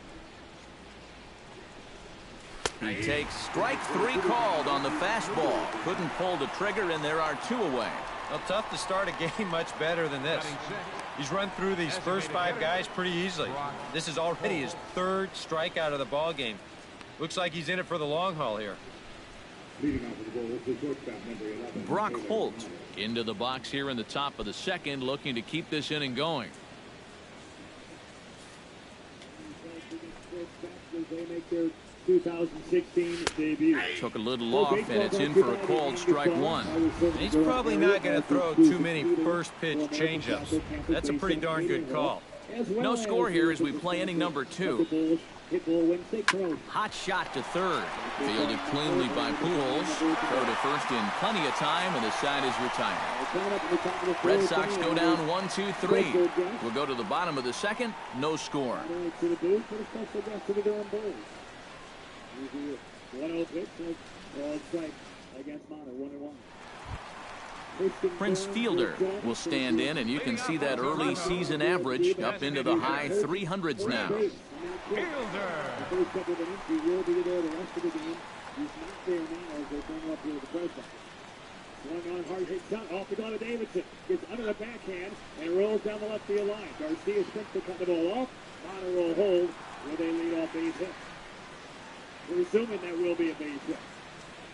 That was a hard shot, like 8 feet inside the third base bag. Davidson was flat-footed. He stuck the glove out, trying to make the backhand play, and only got a little bit of tip of his glove on. So Mata is on. We will await the scoring decision on that. Now Richie Schaefer will have yet another RBI for the Bulls in the game. 7 through 2+ games for the Bulls, corner and field. Making his first start at third base this year. Quicker today as Mata draws strike.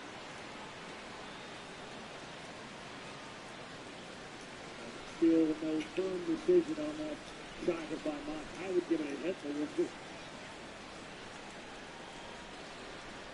Mata a good lead at first.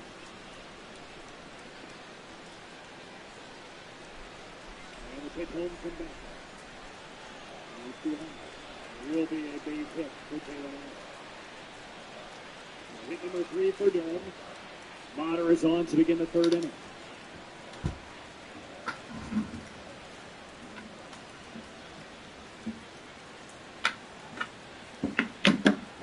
Mata a distinct threat to run at some point in this inning. Maybe not with Schaefer in the box, but he takes off anyway. Pitch is taken. Here's the throw from the knees of Sanchez. It is on line, but short. And Mata in with a head-first slide, stealing second base. Well, Mata does so many things so well for the Bulls. With great instincts, he's extremely versatile. He can play him really anywhere on the field. Excellent hitter, surprising pop, a lot of extra base hits out of his bat. We saw Mata last year with 26 stolen bases, and there is his first of the year. So now Schaefer has another runner in scoring position, and he takes low from Beck. So Beck falls behind. But Christian Burns will join us here in the top of the 4th inning. He's down from New York. He won the 2015 Topps Make Your Pro Debut contest. There's a national contest involving a whole slew of questions he had to answer for certain baseball aficionados and collectors around the country. And the pitch is high, and Schaefer is on. A 4-pitch walk. Third by Beck. And another good eye brought to you by My Eye Doctor. So the first 2 are on in the Durham 3rd inning. So they'll bring rollers to the plate. And as Beck discusses things here with the shortstop Perino, he is now in some danger to fall another run or 2 behind. 1-0 Durham leading in the 3rd. But what's interesting about this contest, certainly the grand prize, and this year's Make Your Pro Debut contest is only for the Durham Bulls Athletic Club. Again, it's a nationwide contest, but this is the grand prize, flying whoever won here to Durham for this experience this weekend. Strike 1 on rolling. So it is Christian and his family have been in town since yesterday. They'll be here through tomorrow before flying back home. But they've gotten a Durham experience over the last 24 hours.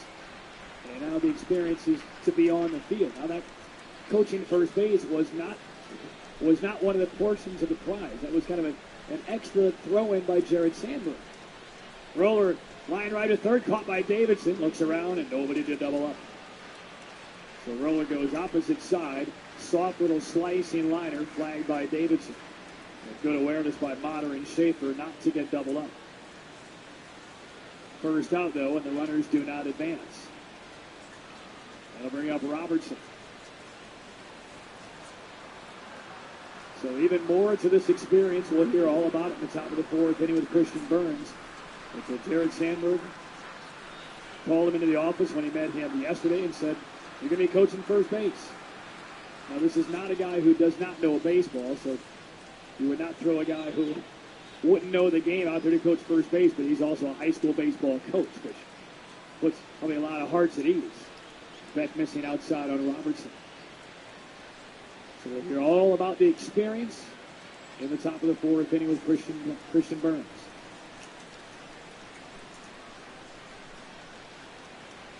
Durham 1, Charlotte nothing. Bottom of the third.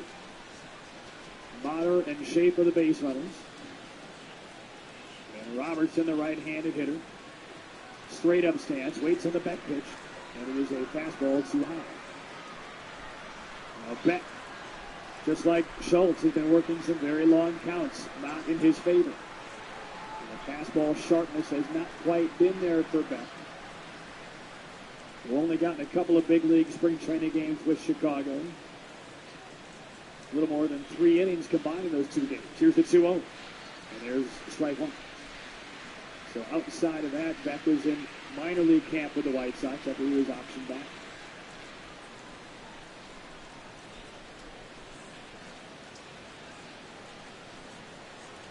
But the White Sox are simply hoping this is a injury-free season for Beck. 2-1. Motter breaks for third. The pitch high. There's the throw from Sanchez. It beat him. Davidson gets the tag down, and Motter thrown out trying to steal. Well, that was a straight steal by Motter. It was not a double steal. Schaefer didn't budge.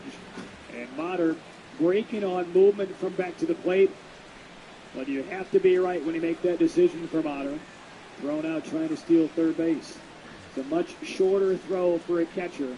Even with the right-handed hitting Robertson in the batter's box, Sanchez had no problem making a very accurate throw. So now it's 2 outs. And a 3-1 pitch, a long one hopper down to third. Davidson's on it, and the throw retires Robertson. So an inning that began very promisingly for the Bulls ends with nothing. A hit, a walk, but only 1 man left. Done with 3. Bulls 1, Knights nothing. Behind on that one, now behind in the count, 0-1.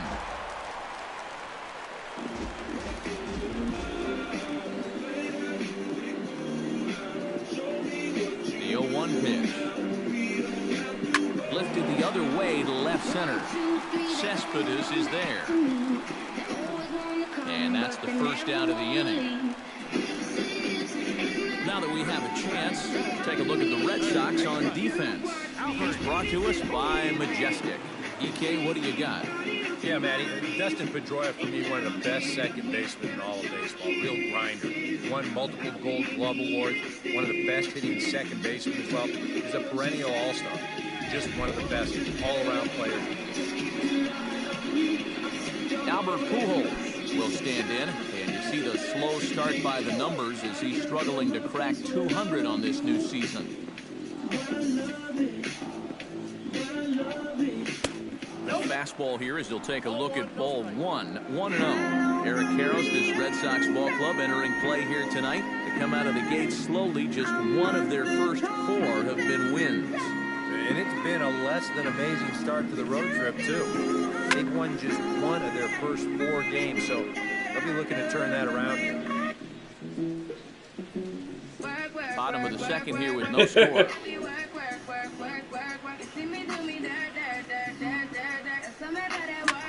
High in the air, carrying well out to deep center. Revere going back to the track, but he has no chance to make the play. It's off the wall. And he's in there safely. He's got a double. Those are the kind of hits that'll snap you out of any kind of slump you've been in. This ball is absolutely waffled right there. It's a much better swing than he's shown in these past few games. And he's going to pull in a second with a nice little turn a wall typical ball day double. into an amazing day. You shot Crabtree Valley Mall. That's how. Jose Lobaton will stand in. He is off to a dreadful start at the plate as he has not hit the ball well in April. Destination is Crabtree. Glenwood Avenue, Monroe. Fourth inning begins. First pitch by Schultz is lifted in left center field by Ishikawa. And it will be Mikey Matsuk calling off Patrick Leonard for the first out of the fourth inning. And another very good developing sign for Jamie Schultz, beginning to get some early count outs second time through the order. So as Jason Coates comes up, let's welcome in our special guest. He won the Topps Make Your Pro Debut contest this year. He's all the way from West Page, New York. He's Christian Burns. Christian, welcome to the booth. Hello. Good. Thank you very much. I apologize for the voice. You got to pick me up here. So congratulations on winning the contest. First, have explained to our fans what the contest Drilled to first. And he'll take this one to the bag for the out. But meanwhile, the runner will move up 90 feet to third base. Well, at the very least, he does move that runner up to third base. But with two away now, I don't think that's exactly what he was hoping to accomplish. I think he wanted to drive him in. Justin Dillard gets his first shot now, trying to cash in with a runner at third and two gone. Yeah, and all he needs to do here is find a hole anywhere. This is hit high in the air out toward left center. And Revere will make the catch, and the side is retired. Some of our nation's young minds and future leaders here in attendance. Yikes. Two complete. Still scoreless here on the show. Steve Ramirez will stand in now to lead things off. 7, 8, and 9 here to start the third inning. And maybe one of these guys can break this string of 6 straight retired to start the ballgame.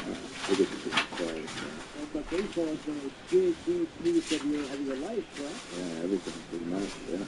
You played in high school, played in college, you coached what they Team USA under 12 team years ago? Yeah, people to people, and Team USA. I was a coach of China, Finland, and Australia. Well, you're also up here in the booth, decked out in full Durham Bulls uniform, and for those fans, Schultz is outside team too. For the fans who are here, listening to them, watching it, they've seen you in the first base coaching box. How was that part of the deal here? No. How did that come up? Well, Nick Franklin took me out under his wing. He asked me to come into the infield because I'm an infielder doing BP, and happened to do really well. So I came back after BP. Coach called me in the office. I said, "You're not releasing me yet, are you?" And he said, "I'm going to have back to work first. Now is Kershaw as he jumps ahead of the leadoff man, 0-1. You like what you've seen from this guy so far? I do. I like where he's putting the fastball, and I like the movement he's been getting on both his curveball and changeup. I think he'll do well. And he watches a called strike at the knees. No balls and 2 strikes. Chop foul at the plate, and he stays alive, still 0-2.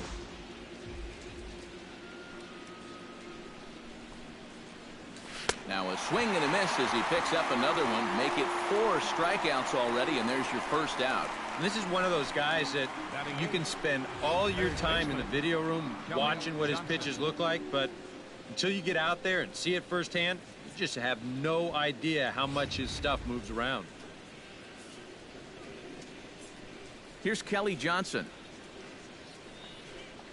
As Kershaw will get the upper hand here with strike 1. And I tell you, he's got a good pace, a good tempo to him out there right now. Third inning, no score to this point. That's taken. Now it's 0-2.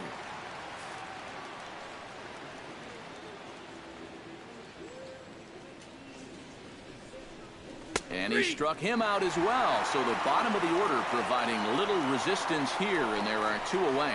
You know, and I think most hitters will tell you, if you get a bad call on strike one or strike two, you know, they can live with that. But if you're going to punch me out on strike three, it better be a strike. If not, I feel like you're taking the bat out of my hands. Craig Gentry will stand in now with 2 away, trying to avoid another 1-2-3 inning. Now, this has been total domination these past few innings. They haven't been able to mount any kind of threat whatsoever.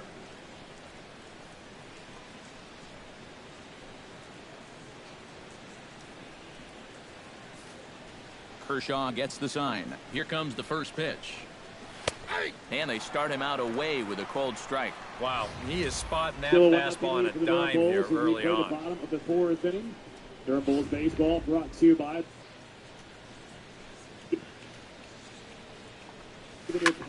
just a bit late in these fall. Click it or ticket, every seat, every time. It's the law. Into the windup. Here comes the 0-2 pitch. The 3rd and 4th swing and a little tapper. That's a foul ball. Of his AAA career so far. He's retired now 7 straight. He's back in the Bulls dugout leading by 1 as Dairon Verona opens things up here in the bottom of the 4th. Verona, we should track. Swing and a miss, and that ends the inning. First pitch he does here. Drives out of left field. Garcia back, and it's over his glove. Short hop 3 to all. up, 3 down, 3 strikeouts. Not too shabby. We've played 2.5. No score on the show. If you took a poll of Durham Bulls coaches and players, the percentage of times we'll see Verona swing first pitch.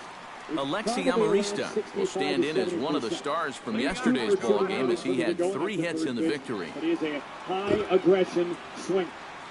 And a solid contact on the first pitch from Beck. Doubles over Garcia's head and left. So 1-0 lead for the Bulls, and now Patrick Leonard, the number 8 man in Durham's lineup. Patrick Enos with the producer-engineer, Bulls Baseball, Sean McHugh. And we'll continue our conversation with Topps Make Your Pro debut winner, Christian Burns, all the way down from Bethpage, New York. And back, a look back at Verona.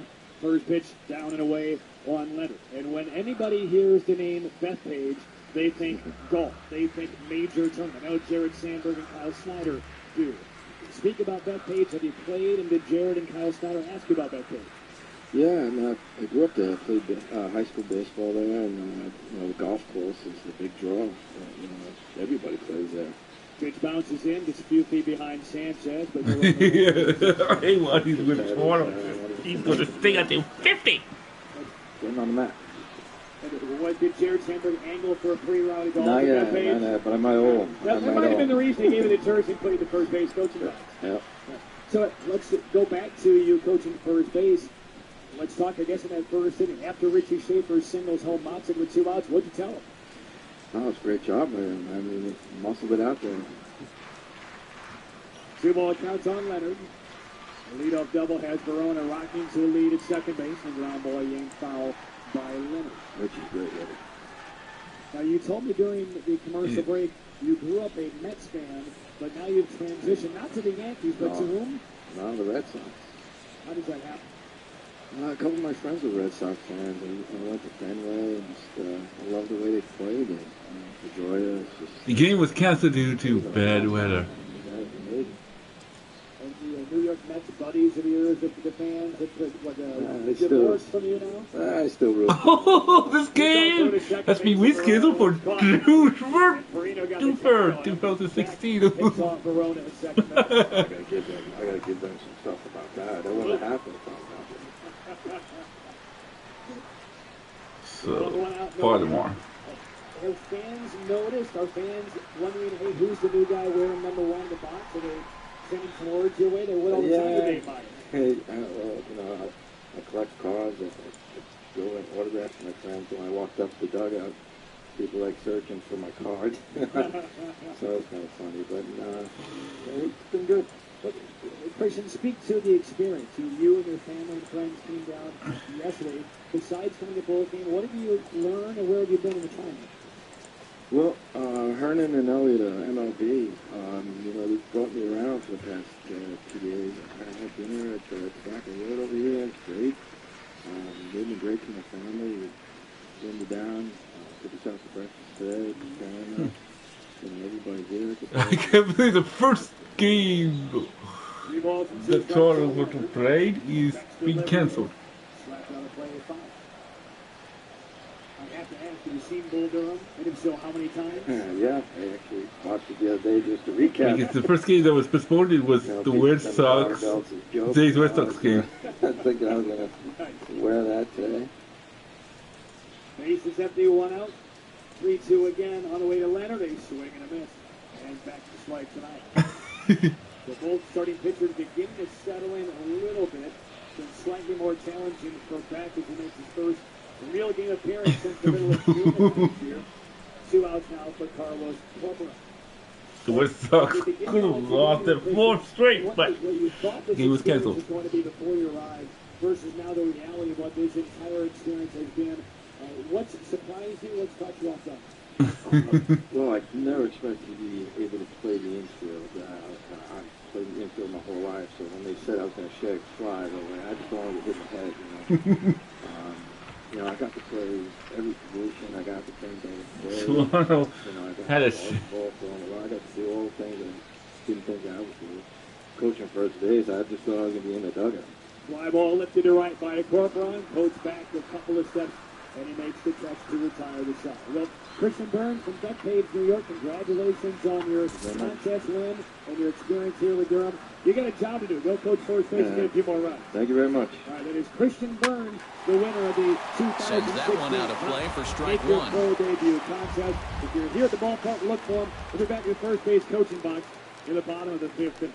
We're done with 4. And now a sharply hit ball toward the right side as this gets fouled past the coaching box.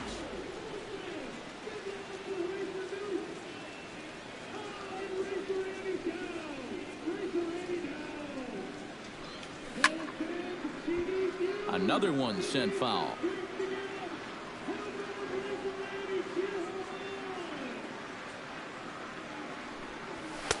The next 0-2 misses, and that'll move it to 1-2 now. All right, so he sort of wasted one up right there. Now I think we'll see a breaking ball down in the zone, trying to get him to swing and miss.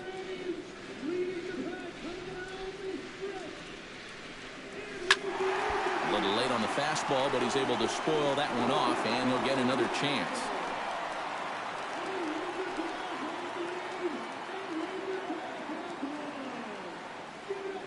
Set to deal on a ball and 2 strikes. Sent on the ground out to second. Pedroia fields it cleanly. A quick out number 1. And that's what the two-seam fastball will do for you. Running away, not just for strikeouts. Here he gets him to hit it on the ground for an easy out. Now to the plate, David Alvarez, as he'll get his first opportunity in this one.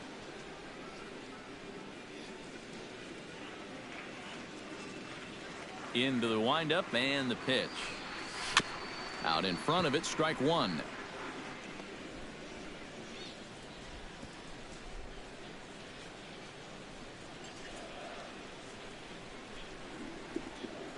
The first inning run still holding up for the Durham Bulls. Drilled right back up the middle, and that'll find its way into center field for a 1-out hit.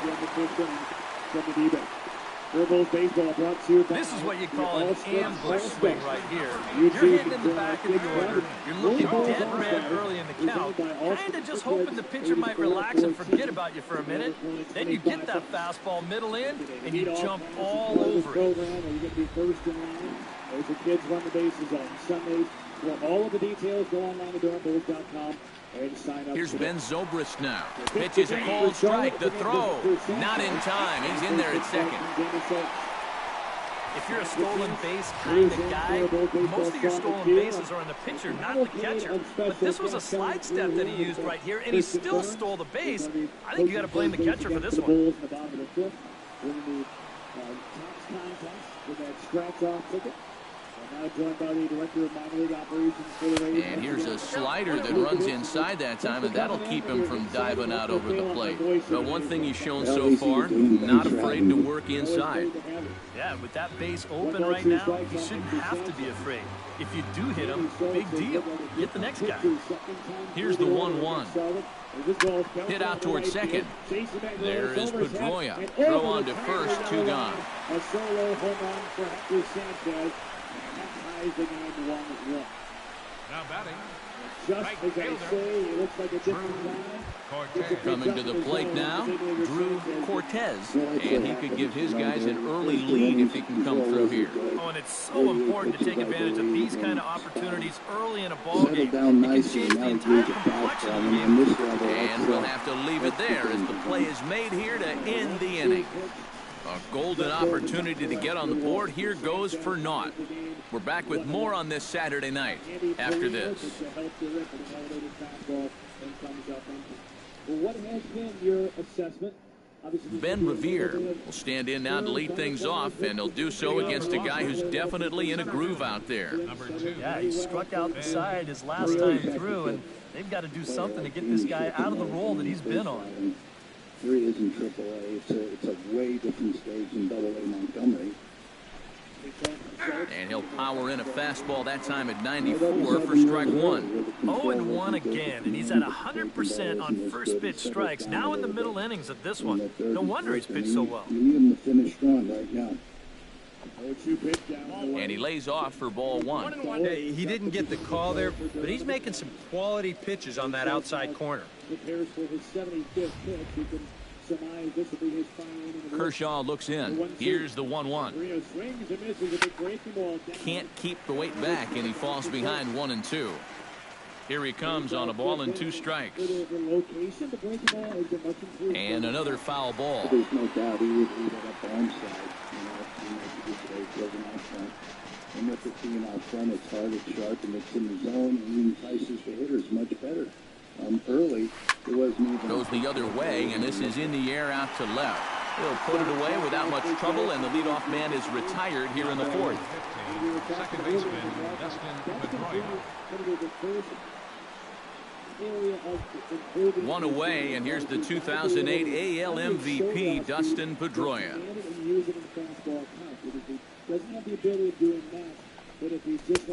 Fastball too high to start him out here, 1-0.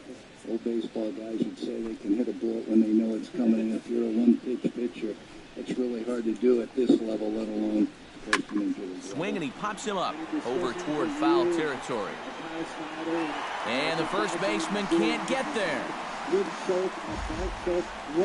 Pitching has the upper hand early as we're scoreless in inning number 4. And he finds a way to catch the zone here. It's 1-2. Good curveball right there, and that just really froze him. 3-1 fastball. This one is turned belted to right field. Back goes Verona again. This one is 6 rows deep. And Jacob May with his first the 1-2 pitch. run, and he gives the Charlotte Knights a 2-1. Got him. This is what we're talking about. Man, and not only has he not allowed a hit to this point, but he's also faced the minimum so far. You can't do much better than that. Yoenis Cespedes will stand in. He took home a Silver Slugger Award for American League outfielders a year ago. A little tardy there. No balls and a strike. And that's what Kershaw can do to you. He's not as hard a thrower as a lot of people think, but the way he keeps you off balance is top-notch. And the fact that his arm angle is the same every time, he repeats his release point better than anyone in baseball. Oh, and he's finding his groove out there now. It's 0-2. Do you even bother with anything else here? I sure wouldn't. As a hitter, you're thinking, look for fastball, adjust for an off-speed pitch. And so far in this at-bat, and we'll have to leave it there as this is strike 3, and that will retire the side. Down in order go the Red Sox. On to the bottom of the 4th now, There's still an with no unweighted score. 2-0 Mets in the 2nd.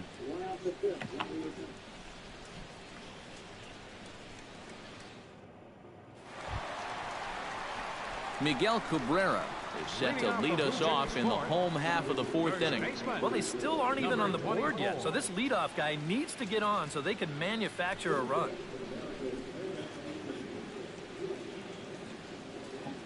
Here comes the first pitch. First pitch hacking here, and that's the first.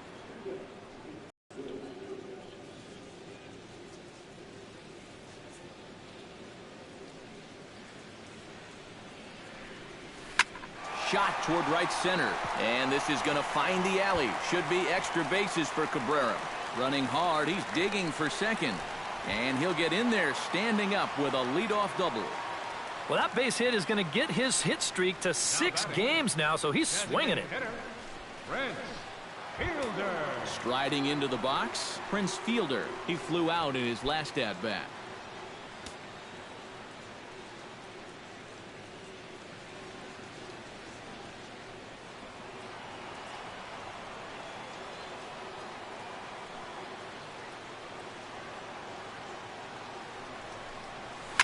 Back to him, and that's off his leg. Unable to recover. He's safe at first, and now the attention turns back to the guy on the mound. And time now to see quite where that got him. And it appeared from up here at least, and his actions on the field confirm it. It looked like it got him on his drive leg, which could be I think we're done doubles, problematic, then we of course, run for nothing him. next But from in the the way he's first. trying to walk it off, I think he's going to try to continue. Albert Pujols walks into the box, reached base with a double his first time up. Boy, he had a great at-bat last time up, and he'll look for another pitch he can drive right here. Try to bunt for a base hit here as he gets this one down. Throw to first in time, but the safety squeeze there gets him a run. Maybe kind of an unconventional way here to score that run from third, but it's going to work out. This is not a squeeze play. He's trying to beat this one out, but it's going to work exactly like a squeeze play. They get that out at first, but they cannot prevent that run from coming in to score. He's the guy that I can speak for Carmen Montoya and for George Sandberg and the other members of the coaching staff. Stepping in now, Jose Lobaton, as he'll take a look at a high strike that time. It's 0-1. And you know, if you're going to challenge a guy up in the zone with a fastball, why not do it on the first pitch? A lot of times he's going to be taken anyway, and you just bought yourself a strike that you can now throw anything off of. It's not like you see a fastball every day or a breaking ball or a knuckleball. So the hitters are not high fly ball out to straightaway center. Revere moves over, and he brings it in for the second out of the inning. And he's up to third safely now with 2 gone in the inning. So with the fly out there coming on the fastball, seems like an appropriate time to check out our pitch speed comparison for these two starters. Both guys topping out at 95 miles an hour.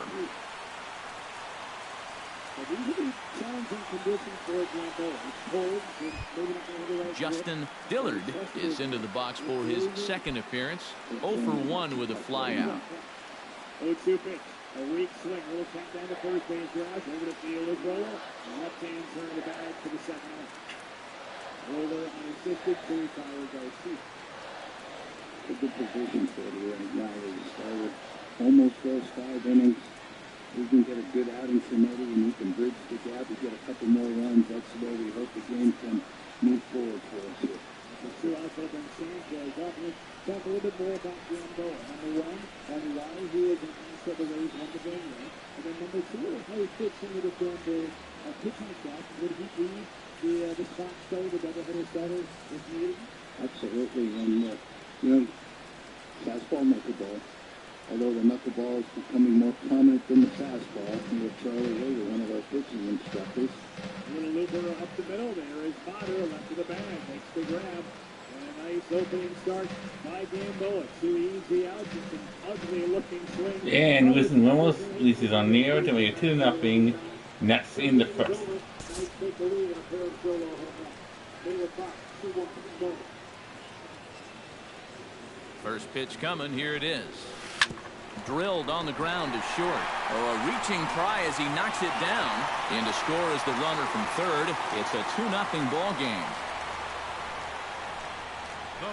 So now time will be called as we're going to get a visit from the pitching coach here as he'll hope to settle his guy down.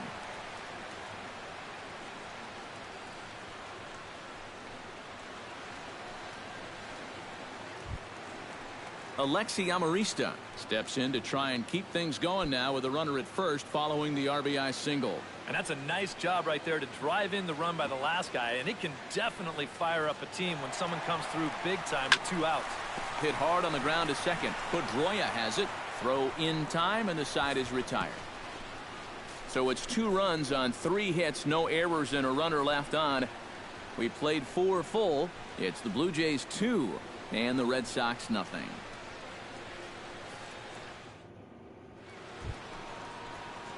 Tom Cavanaugh heads for the box to start off the fifth in this one.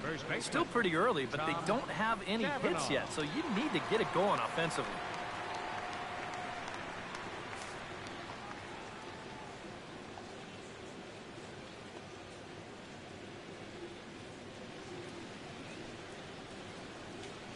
First pitch on its way. Pulls the string on that one. One strike. Well, you get the sense that what they need is one big hit from anybody in the lineup. If they could get one, it could get them right back in this game, because right now they just seem out of it. 2-1, thanks to home run from Hector Sanchez. Down the third baseline. Pujols loves it. And the fifth inning will start with a ground out, one away. Now batting, shortstop, Xander Bogaerts. Xander Bogaerts in now. He went down looking at his first trip to the plate. Yeah, and hopefully he got that out of his system. They really need him to come through right here. Right there for strike one. No strikes on Motzek, who tripled in the right field corner to begin the game, and then scored on a base hit with 2 outs by Ricky Schaefer. 1-0 on the way from Beck, who swing through on an 88. Hit the other way out toward right field. Cortez over to his left, 2 down. Up next for the Red Sox. A look at our line score to this point, and I'm almost certainly jinxing things by pointing it out, but it's worth mentioning that 0 in the hit column through 2 outs here in the fifth. Brock Holt digs in with his team still looking at a 0 in the hit column. Yeah, they just haven't been able to figure it out yet, but it's still early. We're seeing some pretty good pitching so far in this game. Chop foul at the plate, strike one. Here's the 0-1. Swing and a miss on the slider, and he's quickly behind 0-2. Yeah, 1 pitch away now from getting through 5 shutout innings. And I'll tell you what, the way he's throwing, this could turn out to be a night off for the bullpen. Red Sox still looking for their first hit here. Oh, he went for the knockout pitch that time, but a good eye, 1-2. Left-hander taking first baseman. You always need a left-hander off the bench. You never know the circumstances. Froze him for strike 3, and that retires the side. Red Sox go down 1-2-3. They're still down. It's 2-0. Break the ball over but low. 1 ball and 1 strike. He joined the team officially yesterday on the roster. David Alvarez comes to the plate as we get started here in the bottom of the fifth. Left side, foul ground. Davidson drawn toward the railing, but no play. Over now, the brand new extended screen. The netting placed up to help protect the fans. And on the dugout, and got back into the seat. The 1-2 count on Gobert. Product of Northwestern University. I told him the other day, I said, you can never have enough Wildcats on a Durham Bulls roster. Here's the 1-2. Backs away a high fastball. He has the ability to learn. Comes from Northwestern. Institution of higher learning like our Duke University here in Durham. That's right. Duke is the Northwestern of the Southeast. That's what we like to call it. 1 ball, 2 strikes. And a pitch on the way from back. Bounce it in against the Tuscan Sanchez. Sanchez has done a much better job since the first inning of protecting his throwing. A foul tip off of the right hand. It was in front of his chest. So he puts that hand right there again. Yeah, you can see it right there. He doesn't put it behind him like most catchers. It's right in the middle of the plate. It's just a force of habit because it's one of the first things bad habit. It's a terrible habit. 3 balls and 2 strikes. And the line of the pitch comes back. And Gobert checked his swing, couldn't pull the trigger on the change, and back to strike 1. An auspicious debut for Gobert. 3 ABs, 3 punch outs. And the first 2 outs belong to back. When it comes down to timing and getting back into a routine, you saw it last night with started out when he came in for the Bulls, and the Remias, they both have thrown 4 or 6 days ago, and same thing goes and applies to offensively. Absolutely. I don't think Servan pitched for 11 days until last night. You can see the rust on him. With Jake, he hasn't hit. He hasn't been in front of right pitching. It's not that easy. You can see a little rust. One strike pitch on Model. Fouls in a fastball off the corner. 1-1. Model 1 and 2 in the game. A sharp single to left in the third and stole a base. And then there's probably calling out trying to steal third. 1-1. And a foul tip to Hansa. Difference is Calvin Baker in game 3 of the season. We have a long way to go. How many at-bats would you expect from most hitters when they have that kind of rust to feel back in their... It takes a while, and everybody's different. 1-2 pitch into the dirt. Well, I get a couple of stories they had from guys like Vince Bellinoni. When he went up to the big league, sat on the bench, got a couple of opportunities. Great to be in the big league for a month, but when he gets 6 ABs and come back down here, it took him a good month and a half to really feel like his old self. It's on Motter, off speed, strike out, swinging. A lot of action on that back change up and a perfect 5th inning. First pitch of the at-bat on its way. In there, no balls and a strike.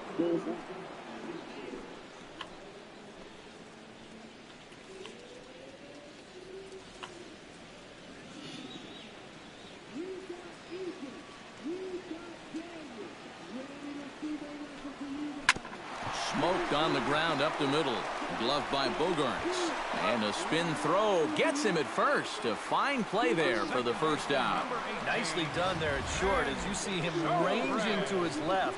He takes it on his forehand side and then flips it to first for the out.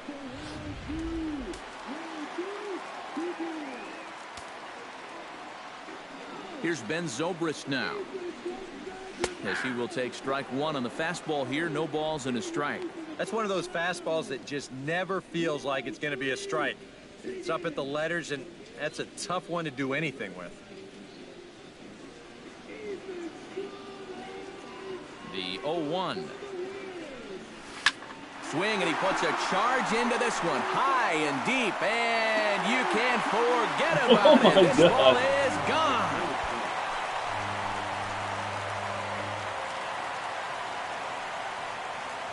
So a solo home run off the bat of Ben Zobrist. 6th home run on the season for him, and the Jays have moved out in front 3-0. I know this. A real player could do this, and because there's a Rocky player that has 6 homers already. That pitcher's got to be thinking, how can I throw a pitch like that in this situation? That thing was so right down the middle, it absolutely got hammered, and he knew it as soon as he let go of it.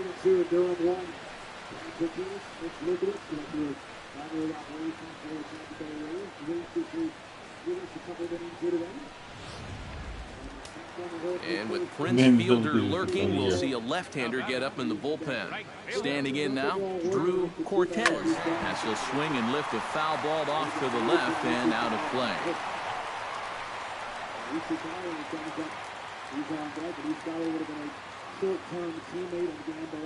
The 0-1 delivery. Got him to go after that one, and he's in a quick hold, 0-2. Oh, just a little over anxious right there. I guess he figured he had a pretty good gauge on that fastball, and he hoped he'd see it again, but he got the curveball instead. Inside, as that perhaps will back him off a bit, 1-2. And even though he's given up his share of hits so far, he still hasn't walked anybody, so at least he's got that going for him. And makes the catch halfway back toward the wall. 1-2, here it comes. And this pitch is hit rather sharply toward the third base coaching box. It's a foul ball. No question. So Davidson flies out to the trap. And here is the aforementioned Ishikawa. A ball and 2 strikes. Here's the pitch. Late making contact on that swing, and we'll do it again. That would have been a ball, too.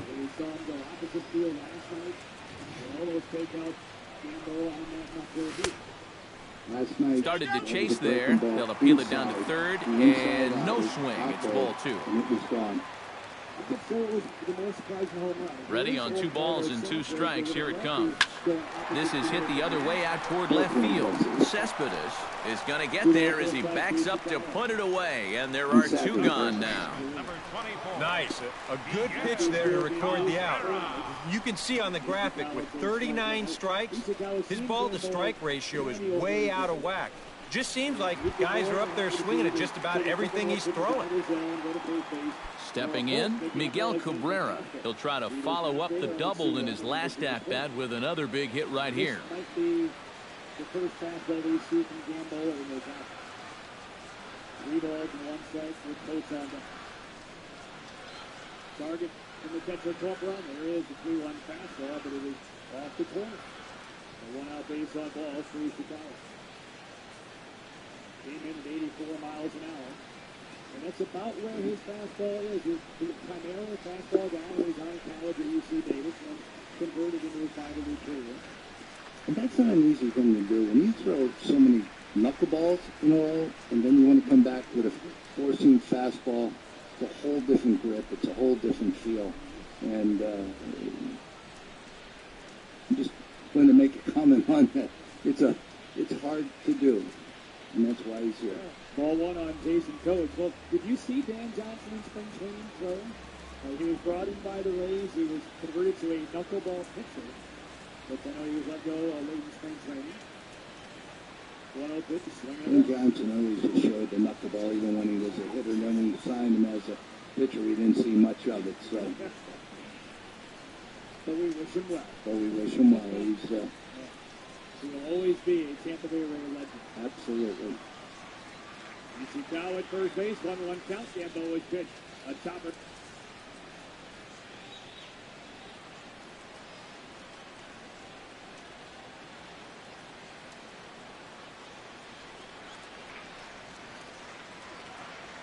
So those are long throws. There's not a hard hit down away from second base.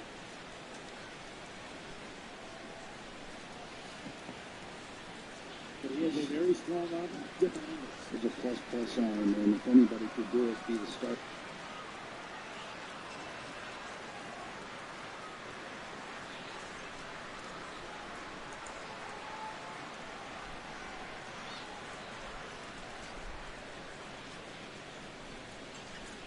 Against Schultz. Schultz didn't have the initial grip he needed, so he had to reload. And that throw nearly got Coates anyway. Field at second with 2 outs and a 1-ball count on field. The final line tonight on Jamie Schultz. Struck out 7, 1, over 4 1/3 in his AAA debut. 5 hits, including a pair of solo home runs in that stint. He made 80 pitches in those 4 1/3. Up the ball from Gamboa into the ground, blocked by Corcoran. 2-1 Charlotte, top of the 6th. And we have likely seen the end of Chris Beck's evening as well. Gamboa a glance back to second. Small lead by Coates. And the pitch. There's a knuckleball, and that is around the outside corner. Matter of fact, now that I think about it, when Gamboa came into the game, now I know why Corcoran was with the Bulls dugout. He was getting a bigger catcher's mitt for the knuckleball, right? 3 balls and no strikes on field. Here's the pitch. There's a fastball at 87 in for a strike.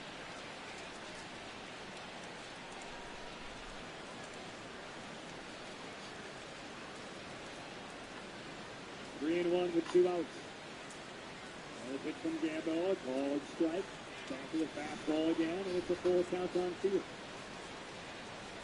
Well, now, Mitch, what pitch selection are you looking for here for Gamboa and Corcoran? He missed the 3 knuckleballs. He filled up with a couple of fastballs. I'm going to go with the knuckleball. Here's a 3-2. And there it is, and down goes Field. 71-mile-an-hour butterfly, and Gamboa punches out Field. Well, he got a good pitch to hit up in the zone, and he didn't miss it. He'll be looking for it again right here. Hit hard up the middle, and that's through for a hit.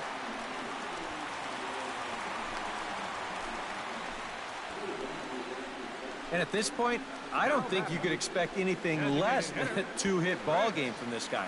I mean, he's been as hot as anybody lately, and he comes through again here. Prince Fielder steps in, working on a 1-for-2 game so far.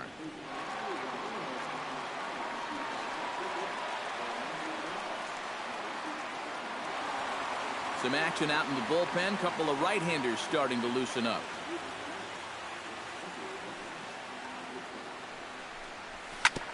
On the ground up the middle. Backhanded. Throw to second for the force out, and the side is retired. Jays add one more on the solo home run. We're through 5 innings here tonight. It's now 3-0 in favor of the Jays. Steve Ramirez makes his way to the box to lead us off in the 6th inning. Boy, they've got some work to do here, but there's still a lot of time left in this game. So just chip away, chip away. There's a good fastball on the outside corner as he'll take a look at strike one.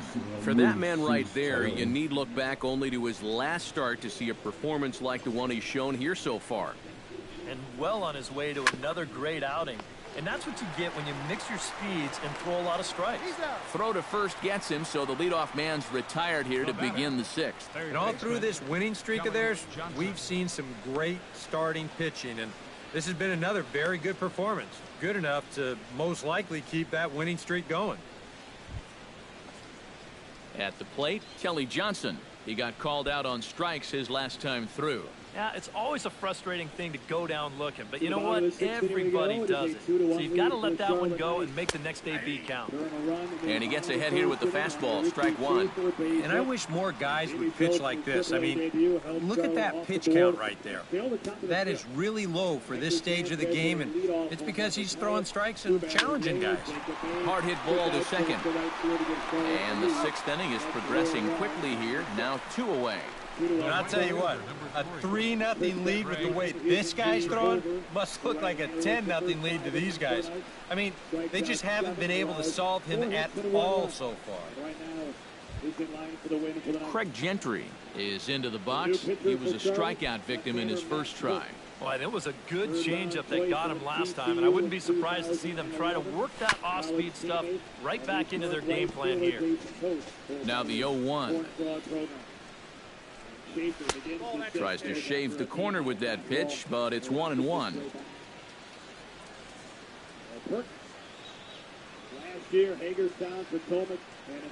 No runs, no hits, and no errors for the Red Sox to this point. Gets on top of one here and chops it foul right at home plate. And Tyler Kelly, Wood leaves the game with an injury for the Rockies in a second. Looking for the strikeout. Here's the 1-2. And he struck him out. So it might be time to begin the countdown as he's now gone through 6 innings without allowing a base hit. Down in order go the Red Sox. They trail it here 3-0.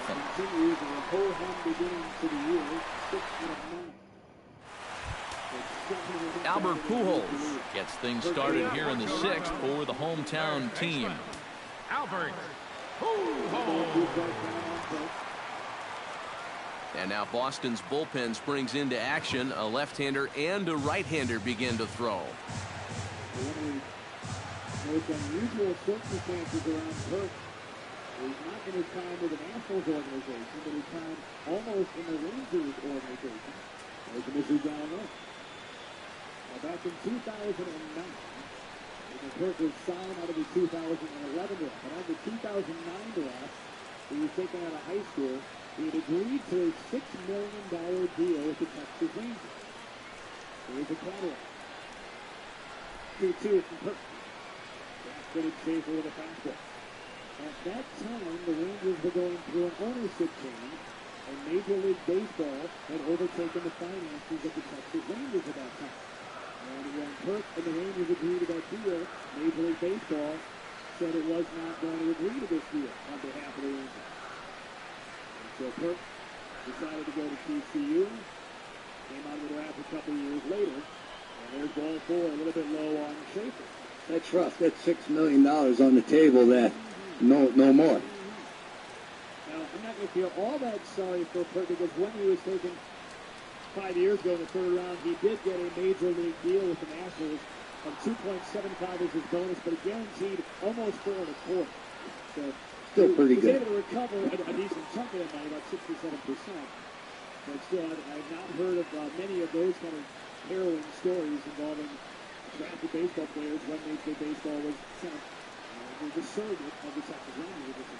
When you're offered that type of bonus money, that tells me the type of potential that he had as a young player. He was 95, 97 miles an hour earlier in his career. Not that he's aged up, he's only 25, but again, the velocity has not quite returned to where it was. And you know as well as anybody, 95, 96 from the left side is a whole lot different than 90, 91 from the left side. Well, there's no doubt. And the harder, the better you can control it. The third last year coming back, but he's got to staircase through the lower levels of the Nationals organization. And then signing free agent. Bounce the ball wide of the mound, the first base line, fielded by Ishikawa, goes to second base, and just does nudge out Chapin. And that was about a 90-foot throw from Ishikawa on a ball that was not all that hard hit. But he trusted his arm and trusted that Perino was going to get there in time. So with a 1-run lead, the Knights do cut down the tying run at second base. The roller, the exchange base runner, he is at first, and now DeAndre Robertson. Robertson on the heels of Kirk again last night, and was struck out and grounded out tonight. Right-handed hitter, first delivery, was cut and a miss. We're on speed. Always looking for that first pitch fastball. And you get a little something off speed. That was very what Kelly said. Was a very pleasant adjustment last night watching that anyway. For one pitch. A little late on that fastball. That's going to be off speed on the first pitch did. 90 miles an hour, Robinson was still behind. Kid Blake smelled good. And his first out and first pitch to the shortstop Anderson. Beautiful change up, and the rest of the at-bat was Blake Snell. Got it all right. And for Anderson had that little run where 3 hard hit balls against him. Next thing you know, first pitch against Dallas Sunday, he's going off speed. He's going broken down.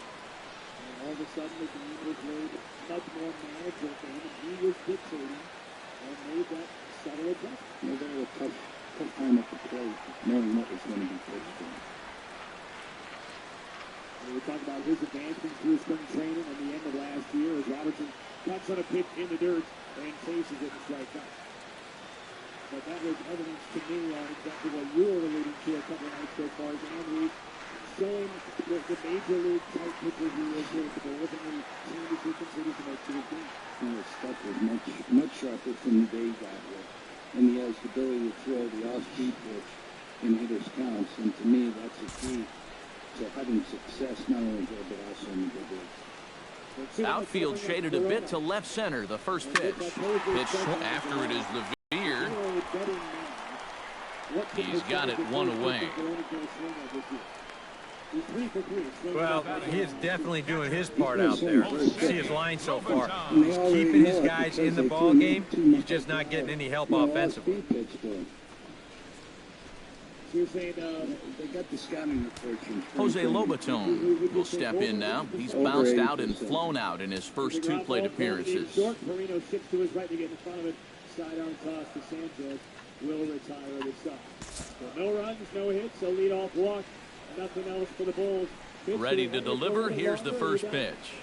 Hit on the ground down the first baseline. Kavanaugh ranges to his right, and he'll take this to the bag himself, and there are 2 away now.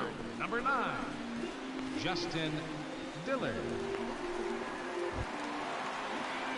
Justin Dillard will dig in, 1 for 2 thus far. Yeah, we see a lefty and a right-hander start to loosen up in the bullpen.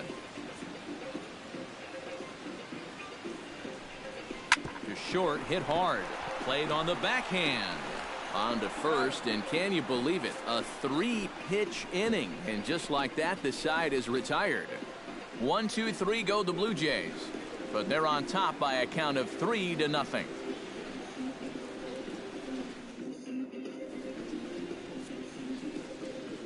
Back here at Rogers Center in Toronto, Seventh inning coming up with the Jays out in front as we give you a look at our game summary to this point.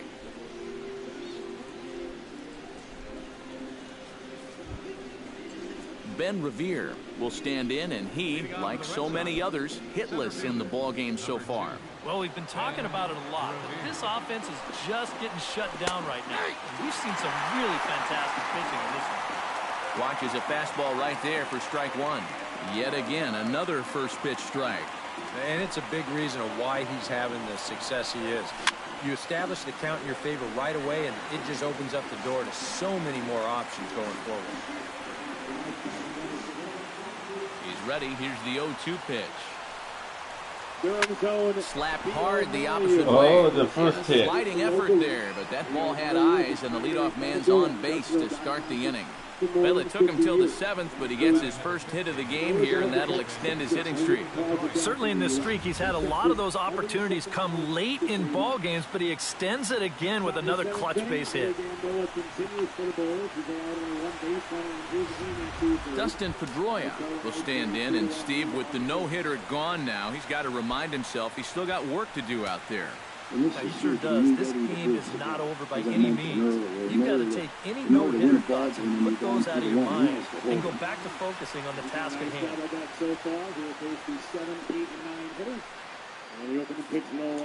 Kershaw comes set. Here's the first pitch. Pitch is a cold strike, the throw, and it goes to third.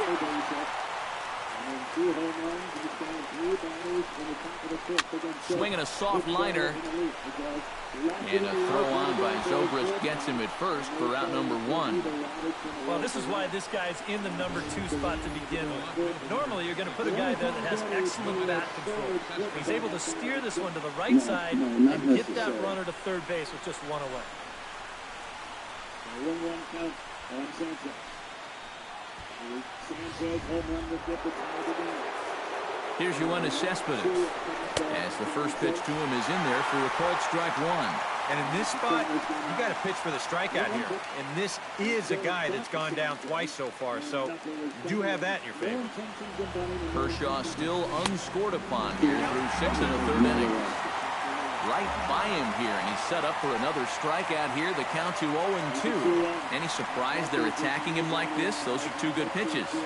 No, I think that's the way this guy operates. He won't back down out there, nor should he. Struck him out. And now they'll likely need a base hit to get that runner home from third. Well, this is a scroll he's taken 5 times in this series now. That slow walk back to the dugout after getting punched out. After a while, these things, they start to wear on you. You've got to try to keep the mindset that every at-bat's a new opportunity, but most of the time, that's easier said than done. Into the box, Tom Cavanaugh, and he'll take a changeup here for strike one. This guy just continues to pound the strike zone. He's thrown a first pitch strike to 90% of the batters he's faced. Look how late we are into this ball game, and that's the difference for him.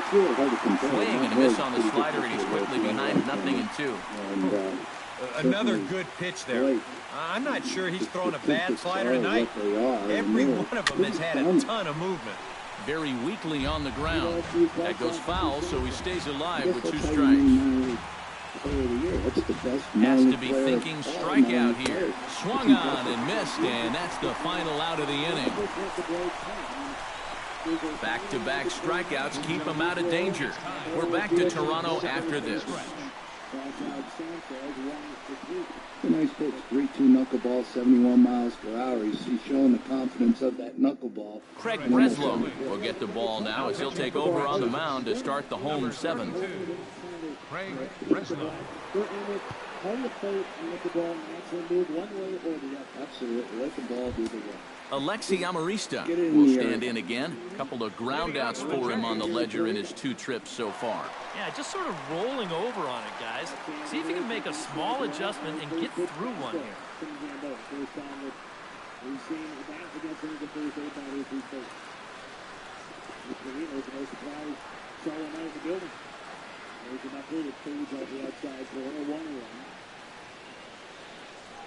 So back to small for a moment. There's a really delicate balance between having a big ego, knowing they're really good, and being very quietly confident that you are still better than any hitter that gets into the batter's box to face you. And he, to me, is on that. He's quietly confident, no question. 2-1 is outside on Green. And not to say that Snell gets the big leagues, it's certainly not going to be that easy. And the learning curve to get into the AAA has been steep. But when you get to the big leagues, he will have some days where he is humble, but he makes some very quick adjustments with some electric stuff. And the hitters know who you are and what you've done. They get ratcheted up for good players. And you have to earn your keep every game, every day. Every year. Run on base on ball, says Perino first, and here's Jacob Hunt. It's interesting to bring that up because if you drop the name Blake Snell right now, outside of the Tampa Bay Rays, see big league players. What would be the reaction, what would be the knowledge and insight that anybody has about him at this moment? Well, baseball knows who Blake Snell is, but, he's still a minor leaguer. He hasn't made his bed yet in the big league. So, there's a lot of baseball for him to be played, for him to even get better when he gets to the big leagues. Some more timers say you really don't know what kind of player you have until somewhere between the 4th, 5th year of the major league career. There's a long way to get to that. On the next stage, he'll be 26 years old. Still in shave yet. Throwing the runner, Perino dives in. 2-1, Charlotte leading, top of the 7th inning.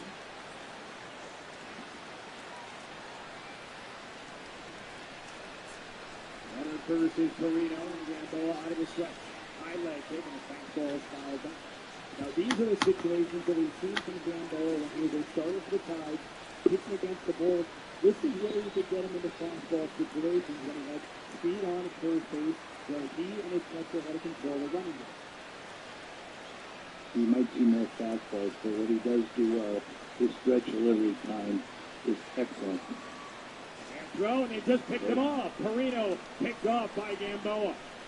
Quick footwork and a perfect toss at the edge of the bat. Outstanding. And yet, when I was talking about his stretch delivery time, we time the pitcher from when he separates, he starts his motion, and the ball hits the plate. It's 1.3 or under. That's what we're looking for. You made a catcher to throw the runner out at second base. And what happened with Perino, he tried to push back with that right foot, and the right foot gave way, and he slipped and stumbled trying to get back to the base. And that was an easy tag out for Short, quick pickoff move, and you've seen that in spring training. Eddie does it really well. 2 outs, the bases are empty, and a 1-2 count on Jacob Hunt. Slight shift for the Bulls infield, Motter toward the second base bag, and a knuckleball taken outside by May. Out of motion chasing. Outfield fairly deep on May, who hit only 2 home runs last year at Double Downey. He, like Motter, played his college ball at Coastal Carolina. And Gamboa 2-2 is up and away. And a rare knuckleball that appeared to kind of slip out of his fingertips. And you can see how that could happen on a night like this. That polar weather, the ball gets slippier, it's harder to grip.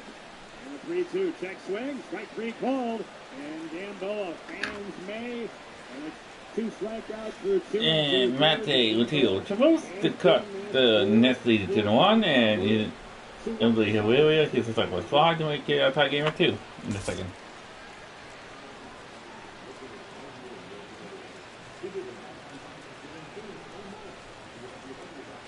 Hard hit to first. To his right, Kavanaugh. And he'll take this to the bag of 3 unassisted for the first out.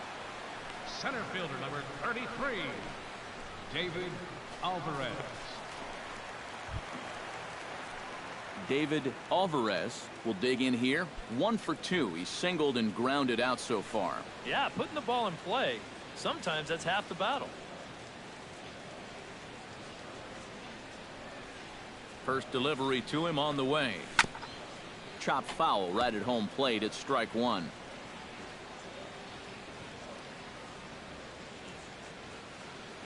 He's ready. Here's the 0-1. A little quick on that swing, and he finds himself behind 0-2.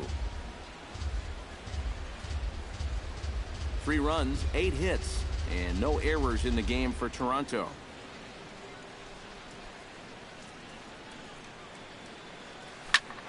swung on and hit deep to left center. Revere racing back, but he can't get to this one. It's off the wall. And he'll cruise into the bag at second with a one-out double. Well, I'll tell you, as a hitter, and you know this, EK, when you get one, they just feel different. They sound different off your bat. And he got this one. Watch it. Arms extended, right arm tucked up against his body, barrel of the bat all over the ball. Hits this one right off the wall in left center field, and to be honest, I'm not too sure how this one didn't wind up about 10 rows deep. Nothing better than Bulls baseball in Houston, Phoenix. I'll tell you what, Mitch Wiggins, my voice has not felt as good as it does the last 36 hours now that you've been in the booth the last couple of minutes, Now a swing and a ball popped high in the air over toward foul ground. Kavanaugh is over and he tucks it away for the second out.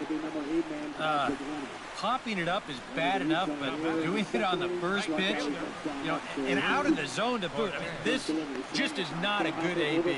I can tell you that. Drew Cortez will stand in. He flew out his last time up. To imagine that is going to be an infield single for Leonard. That's a tough play for the second baseman, but what you really had to like was the effort of Patrick Leonard. He's set. Here it comes. Oh, that one got the pitcher. No chance to recover, and let's hope he's okay out there. And they will slap the tag on him heading back to third as he really got stuck out there, and the inning is over. Blue Jays held in check. They lead it 3-0. Here is Corbin, the switch hitter. Xander Bogaerts will stand in now. He's struck out and flied out, 0 for 2 thus far. Tampa Bay and Baltimore involved in the rain delay, but the rains are assuaging, and they're now calling for a 7:40 first pitch at Camden Yards. A couple of righties starting to loosen now in the bullpen. And the pitch off, swing, and a foul for that shot by Booker. And now the first pitch of the inning is sent in the air out to straightaway center. Alvarez is there to put it away, and they couldn't ask for more than a one-pitch out to begin the eighth. Yeah, he just keeps rolling right along. Shutout intact as you get a look at his line so far. Through 7 1/3 innings now, they have just not been able to mount any type of offense against him at all. Brock Holt will try it again. He's grounded out and struck out in 2 trips. Yep, not showing too much so far, but he's got a chance to make something happen right here. See if he can put those other ABs behind him. And he'll take strike one on the fastball, registering at 93 that time. Yeah, he probably won't have too big a dip in velocity the rest of the way. But the later this game goes, the more important it'll be to watch where his location is. That's probably the bigger concern.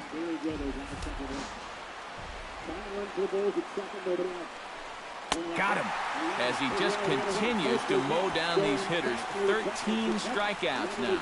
And that slider's been an effective pitch for him, no doubt. As you take a look there, what his pitch breakdown looks like so far. Steve Ramirez will stand in now with 2 away, needing to really get something started here. And their chances of getting back into this ball game are growing dimmer by the batter.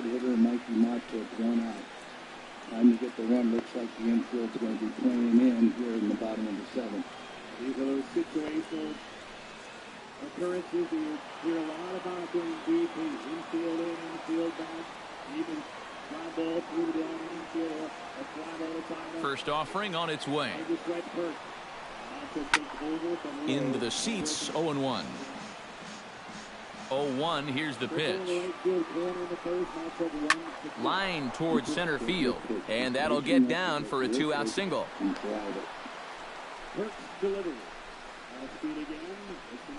Yeah, and guys, there's a look at his line through the first few innings. Pretty dominant so far. Just the second hit he's allowed tonight, and the first one didn't wind up hurting him at all. So we'll see if he can get out of this inning as well. Kelly Johnson will dig in for the 3rd time now. He's struck out and bounced out in his first 2 trips. A little tardy there. No balls and a strike. A look here at the hits per side here in the late going. 2 out with the man at first. And now a stoppage here as a balk has been called. And that could wind up being a costly one as it'll move that base runner into scoring position now with 2 away. We haven't taken advantage of our game situations other than the first inning and let off in which you have the 0-1 count. Here's the pitch.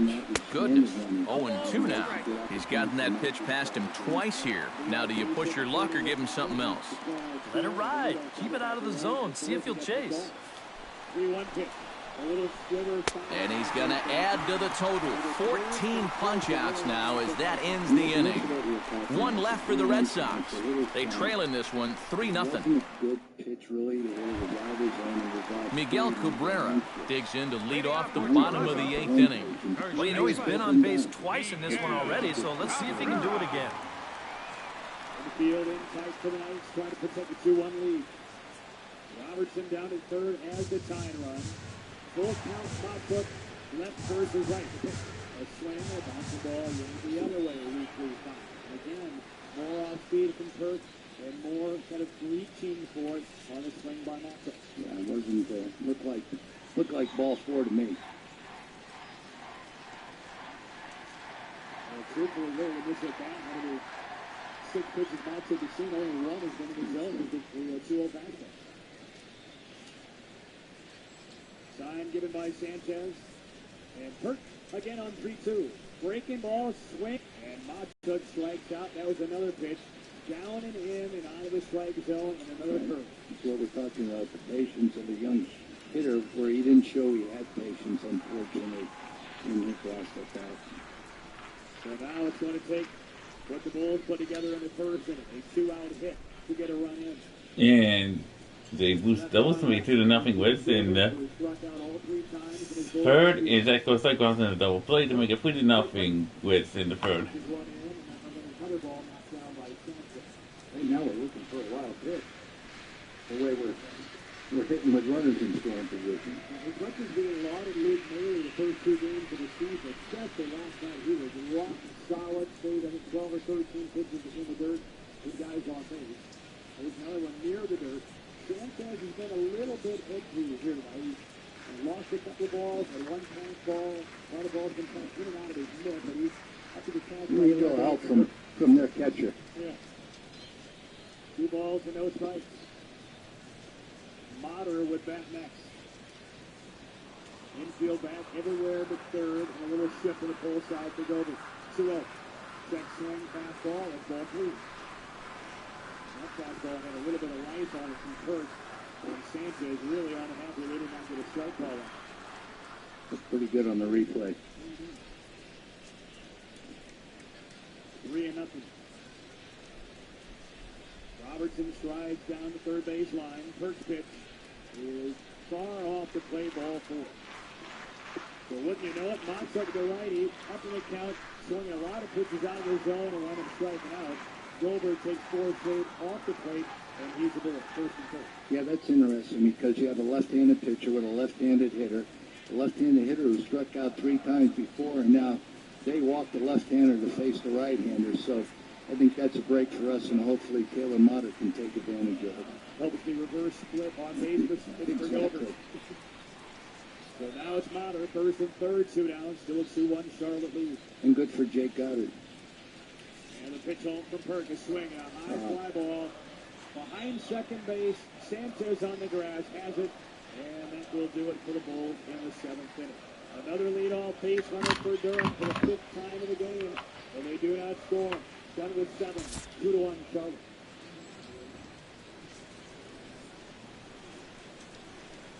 All right, Bulls fans.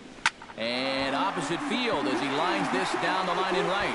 And they'll start this inning off with a base hit as that one's through. The relay, the tag, and he is called out trying for 2. Bad decision.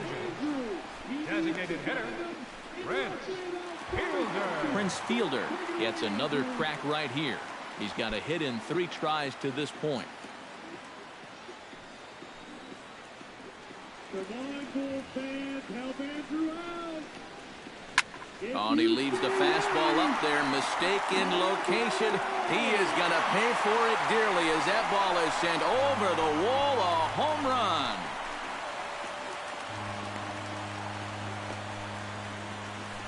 A solo home run for Prince Fielder as the Blue Jays have opened it up further now, 4-0.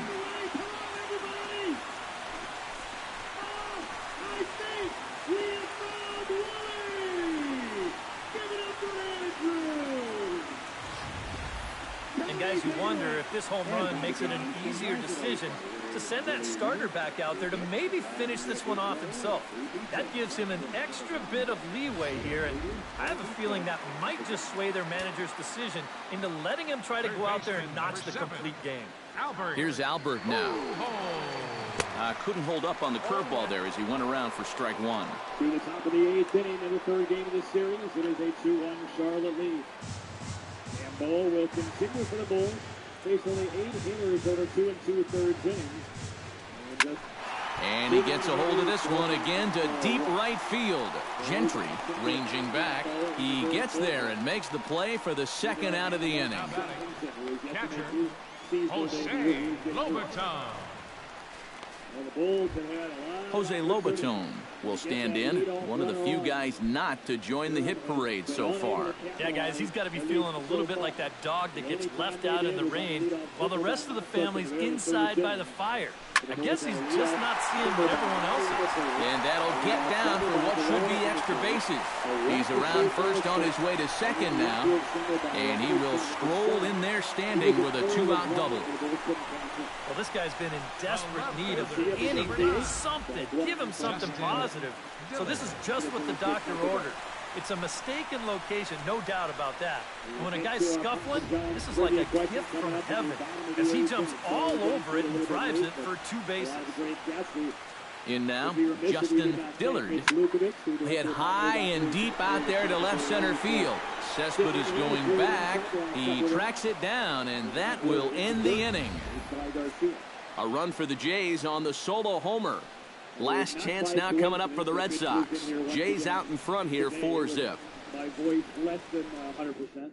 So thank you especially for that. Welcome back to Major League Baseball on the show. A shot there of the nighttime beauty of this terrific Canadian city.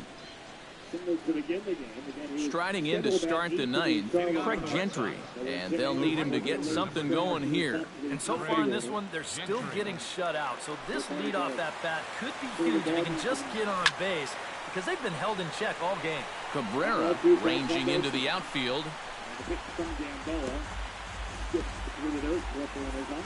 The windup and the 0-1. Hit hard to the right. Foul. Big question today. Will Columbus get his regular season underway? 2-2. Inside as he might be trying to set him up here 1-2. Tough pitch to lay off there with 2 strikes. I'm not sure if that was a good take or whether he just got fooled on a changeup and couldn't pull the trigger. Hi, welcome to my stream. Struck him out as his woes continue, as that's his 3rd strikeout of the game. A reminder that coming up after the ball game tonight, we'll have full highlights of the game exclusively right here on the show.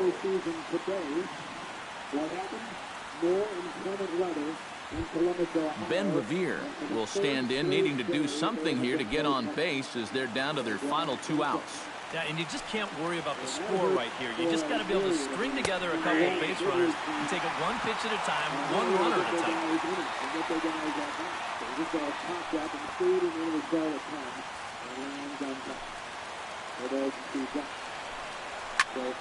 And it's quickly 0-2.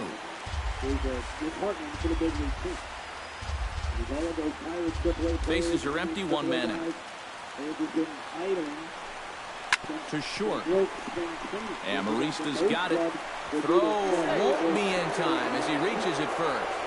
Yeah, and about the only drawback you have to having so many strikeouts is that it really runs that pitch count up. You can see on the graphic right here that total's starting to get up there now, so he may be getting just a little bit tired. Dustin Pedroia strides in, grounded out his last time through. And Matt, with the double play in order, they'll obviously be looking to induce another ground ball out of him right here. Hit down the line at first.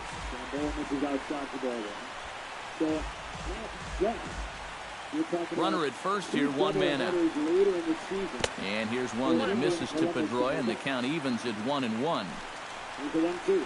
Yeah, that's in a great spot, too. Just hard, late movement working down and in. And 2 outs with nobody on in the 8th inning, and it looks like Gamboa will get one more hitter. Meanwhile, Lehigh Valley and Syracuse. Another rain out / snow out field. We go back to opening day, and it was snow in Syracuse that not only canceled opening day, but forced the first 2 games of that series to be transferred to Lehigh Valley. Once again today, weather impacts that game. They did get the 2 games in yesterday morning with an attendance of 0. Fans were not allowed because there was still some contract work and some vendors that needed to be in. The stadium Clippers. Attend games yet because it wasn't their original. The Jays Care Foundation is dedicated to supporting programs, groups, and activities that enhance the quality of life of children and youth. Since its inception, the foundation one more time. Chop foul at the plate, and we'll do it again. 1-2 on Davidson. Stanton and Rochester postponed due to rain. Louisville and Toledo. Chop foul at the plate. It'll remain 1-2. Gets outside off into the corner. Struck him out. Strikeout number 16 thus far, as he's had a whale of a ball game. You take a look there at the line from our starter. I mean, basically, he's allowed 3 singles so far, and that's it. They haven't been able to mount any real opposition against him.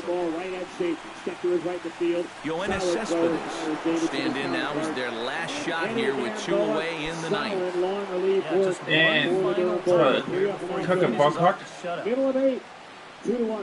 makes it his 3-1 homer to make it 6-0 Reds in the 3rd, and goes to Stanton. He's a 2-1 homer to make it 4-0 M's in the Marlins in the 3rd, and using the others is a 2-1 homer to make it 6-2 Marlins in the 3rd.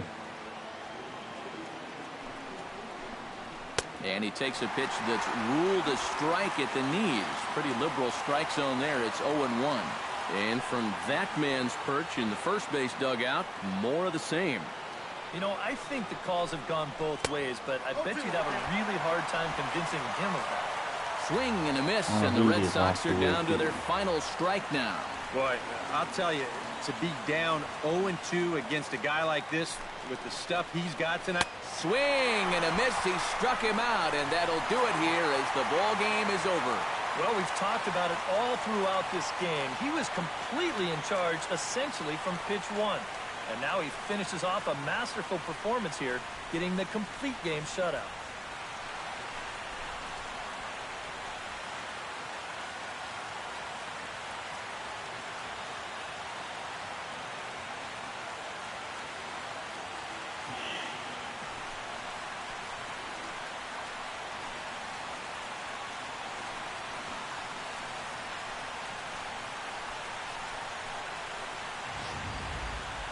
Time for one final check of the line score as you see the key players there in this shutout victory.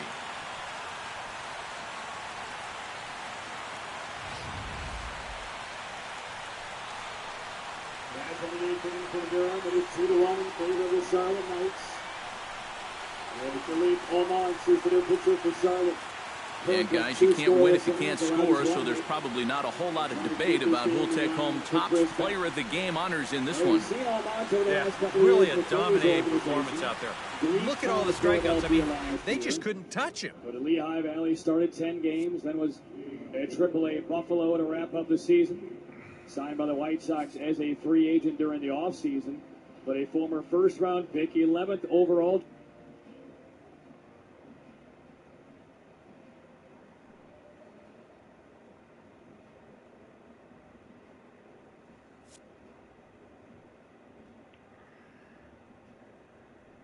For 2 walks and an RBI single today.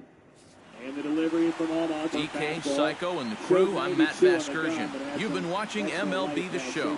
For more, get those smartphones and tablets out and head over to theshownation.com. The Blue Jays come out on top, 4-0. Good night from Toronto. And 1 strike on Schaefer. There's a liner into left field. Garcia across. His ball's going to land in front of him. Fans, our final And Richie line score Schaefer, tonight. another First 2 for the for 2, victorious plus Blue 2-walk Jays. game. 4 runs. He is 7 out of 10 to begin the year. And easily caught up with that Almont fastball. And here we go again for Jared Sandberg. A leadoff base runner for the 6th time in 8 innings. And they've only managed 1 run in the game. Will their fortunes change now?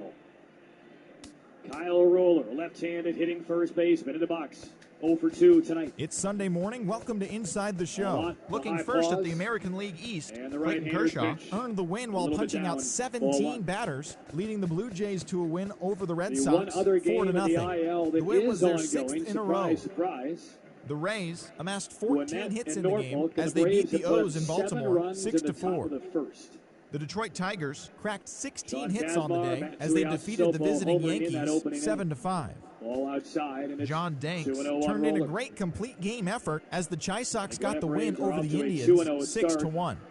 And The well Minnesota on their way to Twins going got 11 3-0. overall Aaron hits Blair as they beat the starts Royals in tonight Kauffman for the Stadium Braves. 5-0. Todd Redmond still The in the game Angels for cracked Norfolk, 14 started. hits overall They'll have as all they stole a 7 win in runs. extra innings over the Rangers 5-4.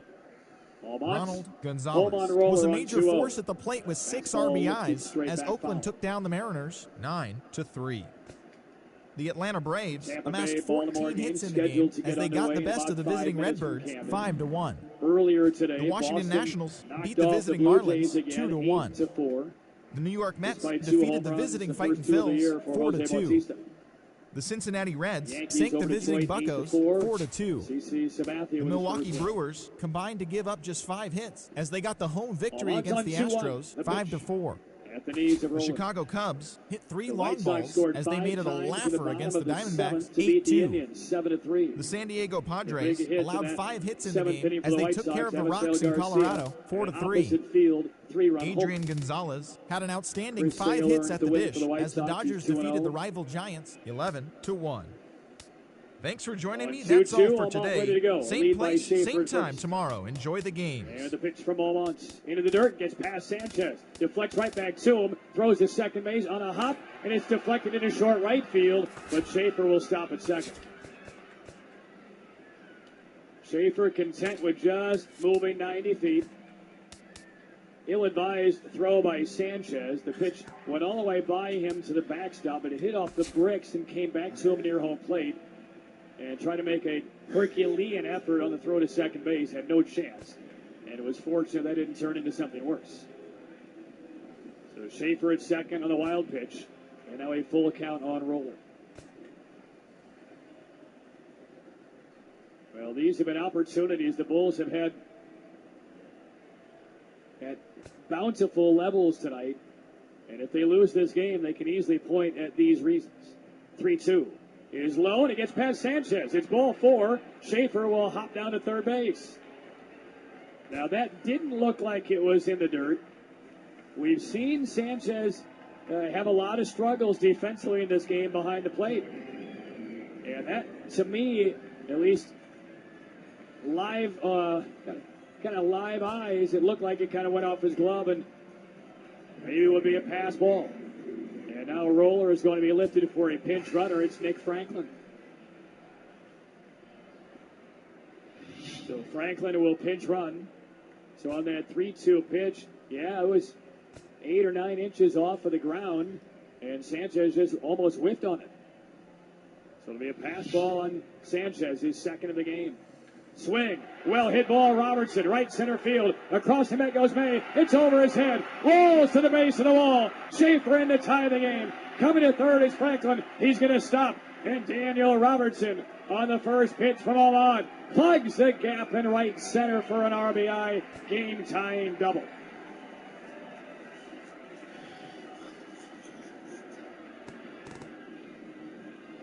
And has this young AAA kid come up with a couple of big hits in the late innings in the last 2 days.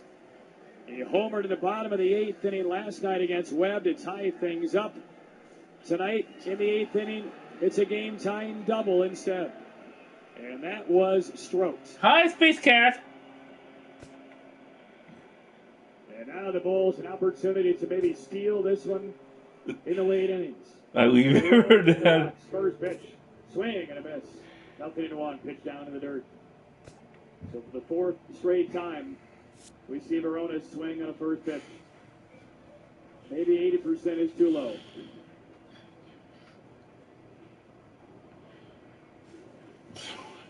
Verona last year at High A Port Charlotte hit .377 before a promotion to Montgomery. 10 homers and an average of .264. That's right-handed, feet spread out.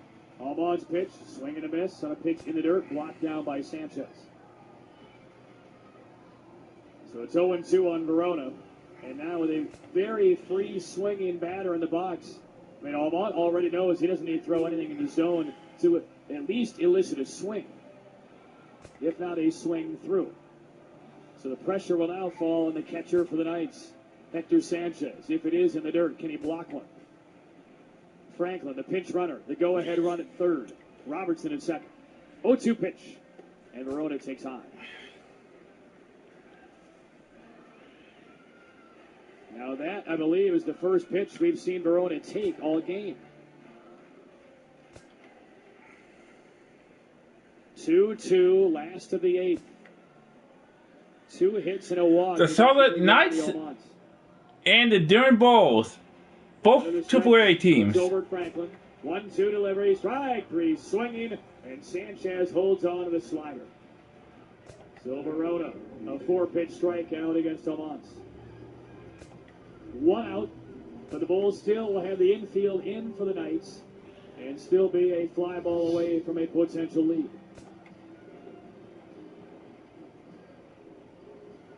Two, bottom of the eighth. And it is Patrick Leonard, 1 for 3, single on the infield his last time up. Feet close together, deep in the right-handed box, hands high. Almont's first pitch right through him. 93 miles an hour.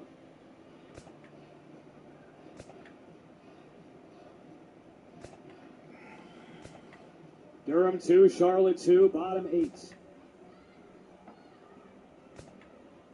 Infield in for the Knights with 1 out. Almont raises the leg, fires home, and a breaking ball past Leonard. Similar pitch on which he struck out Verona.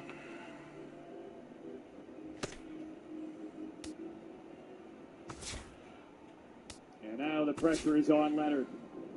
And he shorten up the stroke and make productive contact. Second and third, 1 out. 0-2 from Almont.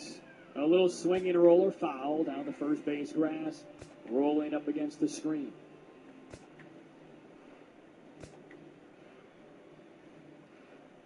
Single by Schaefer to begin the 8th inning. Wild pitch moved him ahead. Roller walked. Franklin came on a pinch run. Robertson on the next pitch, double to right center to bring Schaefer into tie. And then a Verona strikeout. 0-2 again. Swing and strike 3 on a fastball. So Verona and now Leonard have each struck outs against Almont. And there are 2 outs in the 8th, and the game still square 2-2. And back walks the infield for the Knights. Shortstop Perino. Back to the back edge of the dirt. Still up the middle. Sanchez heels on the right center field grass at second base. And Ishikawa at first, about 9 feet away from the back of the dirt. Davidson off the line down at third base as Corcoran takes down low, ball 1. Well, the Bulls couldn't get the base hit, couldn't get the fly ball, but maybe there's going to be a gap in the mitt for Hector Sanchez. He has been tested all game by Charlotte pitching. Franklin gets a walking lead down toward home plate. The 1-0 pitch is outside. He goes off the mitt of Sanchez, but not far enough. I mean, we've seen that about 5 times in this game from Hector Sanchez. Takes the mitt off his left hand. Pounds that fist into the web. One more of those mistakes from Sanchez could be fatal to the Knights' chances.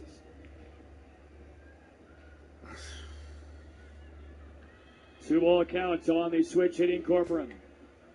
First base open, Matsuk on deck. Almont's pitch. Swing and a miss. That was an overpowering fastball against Corcoran.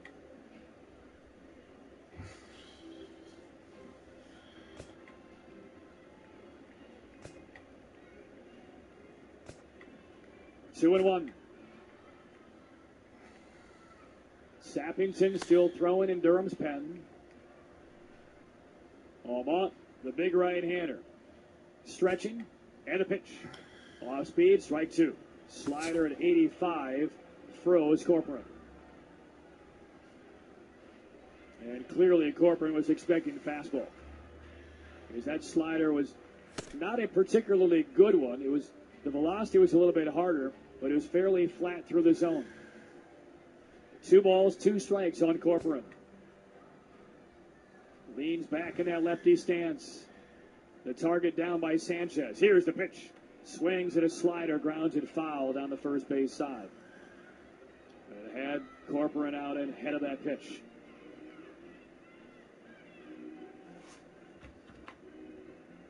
Well, the Bulls so far in this game are 2 out of 13 with runners in scoring. And Daniel Murphy grounds out to make it situations where it takes to cut the Marlins lead to 6-5 in the fourth. Peter Jeanette. Still 2 and 2. Make it 1-0 Brewers in the first, and Steven Maris have pitched 5 no-hit innings. Well,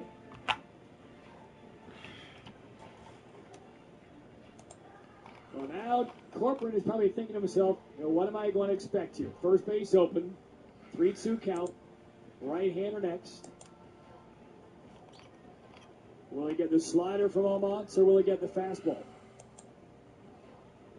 The command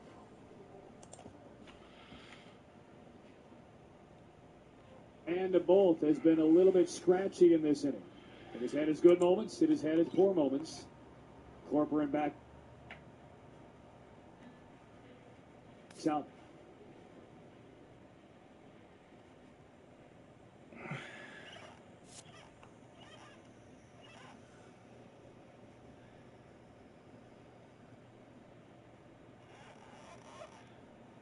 Up.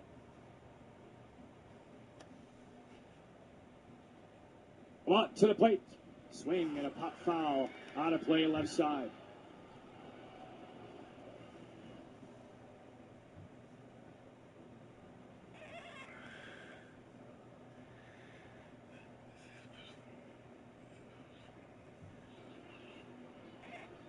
You're looking at that Charlotte dugout. A heating unit is on. You can see the flames on the inside, sending warmth to the legs of the Charlotte Knights. 3-2 pitch. One more big rip and a foul on a 92-mile-an-hour pitch.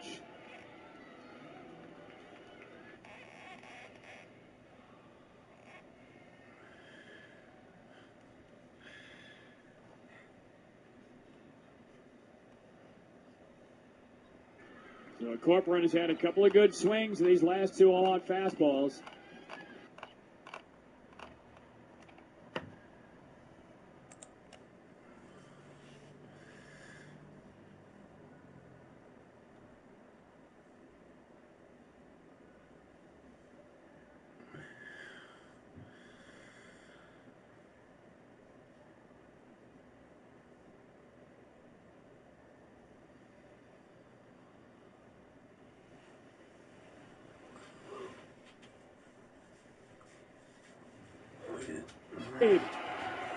It's a walk to Corcoran, and a ball that did skitter away to the right of the catchers.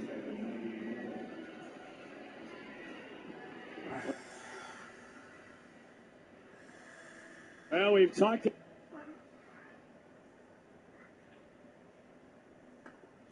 about the glove, reach down to try and it will go in the books as a wild pitch. But boy, does this now underscore the importance of a guy like Luke Maile and the job that he did last night. Pitch on Matsuk, into the dirt, kicked off the shin guard, thrown out at home plate. Pitch looked like it ricocheted right up the shin guard of Sanchez and deflected halfway to the mound. And Almont was there, and Sanchez took the throw. A fortuitous break for the Charlotte Knights. But the Bulls scored twice in the bottom of the 8th, and have the lead. And it's going to be Sappington in to try and save it up. Last call for the Knights. Bulls 3, Charlotte 2.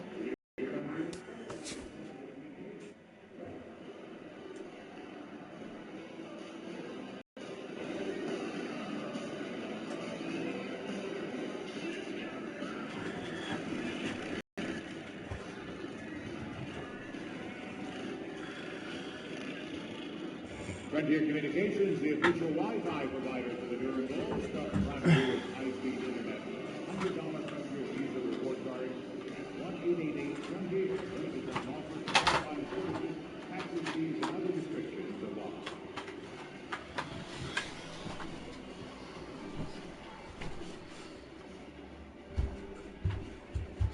Now pitching the floor, number 64, Mark Sappington.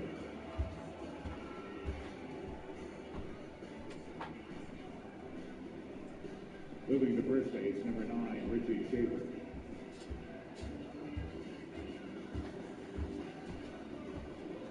Daniel Robertson moving to third base. Nick Franklin now at second base.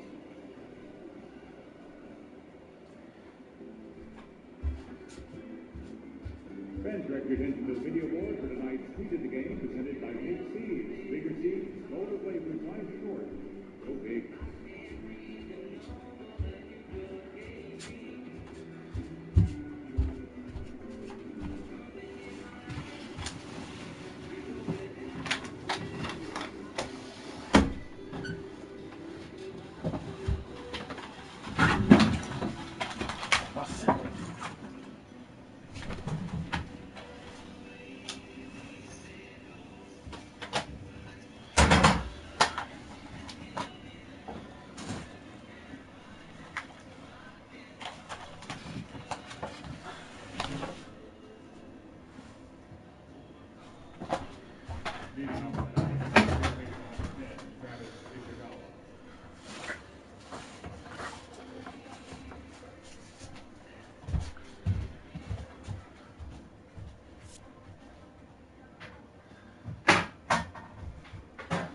Goes from second over to third, and Franklin is in to play second base.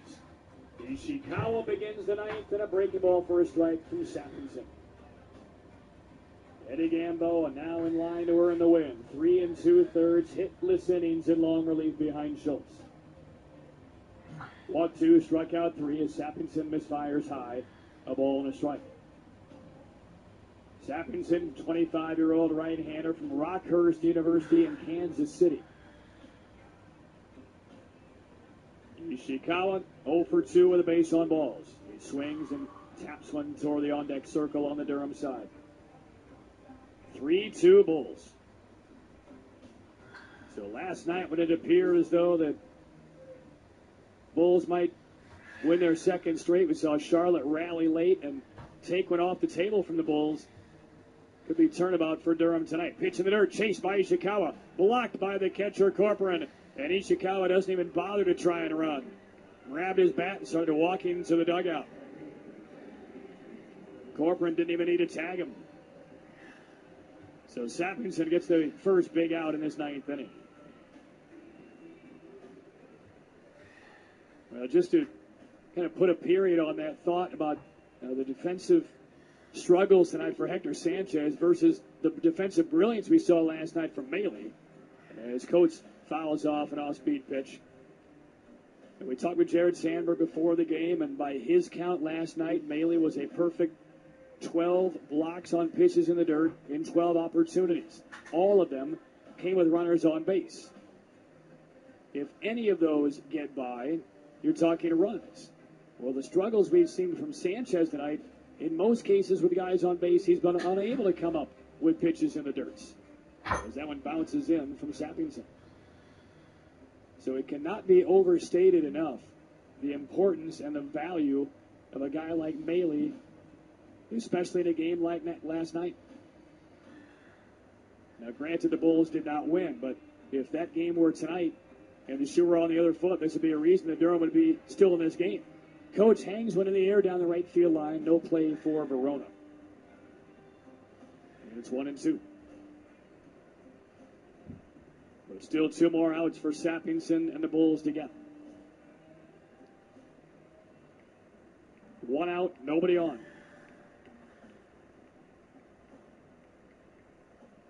3-2 Durham, top 9. Outfield deep on Coates, who is 1 for 3. The pitch out of the stretch for Sappington, reaching forward his Coates, and he defends the plate very well, fouls it off. Our Big Siege tweet of the game coming up after this at bat by Coates. A very dangerous hitter for Charlotte. 17 home runs a year ago, drove in 81, and had the big hit last night. Here's the 1-2. Swing and a miss, strike 3. Elevated fastball at 94. And Sappington has struck out the first 2 of the 9th. That is a nearly impossible pitch for Coates to climb the ladder and do anything with. 94 with some ride through the zone just above the belt. And no matter how quick your hands are, almost impossible to do anything with. 2 outs. The last hope for Charlotte, Daniel Fields. Left-handed hitter, he has struck out all 3 times. Off-speed, swing, and a miss. Big Seeds, Sweet of the Game, brought to you by Big Seeds. Life's short, go Bigs. Comes from at Thea Bar. My first at Durham Bulls game of the season, and Montauk starts the game with a triple. I don't know about you, but I'll take it.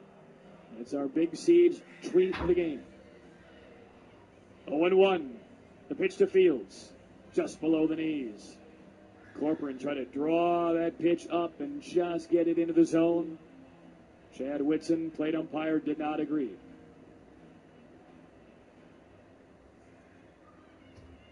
3-2 Durham, top 9. Sappington's pitch, bounced in another one. Has not yet found the rhythm on that slider.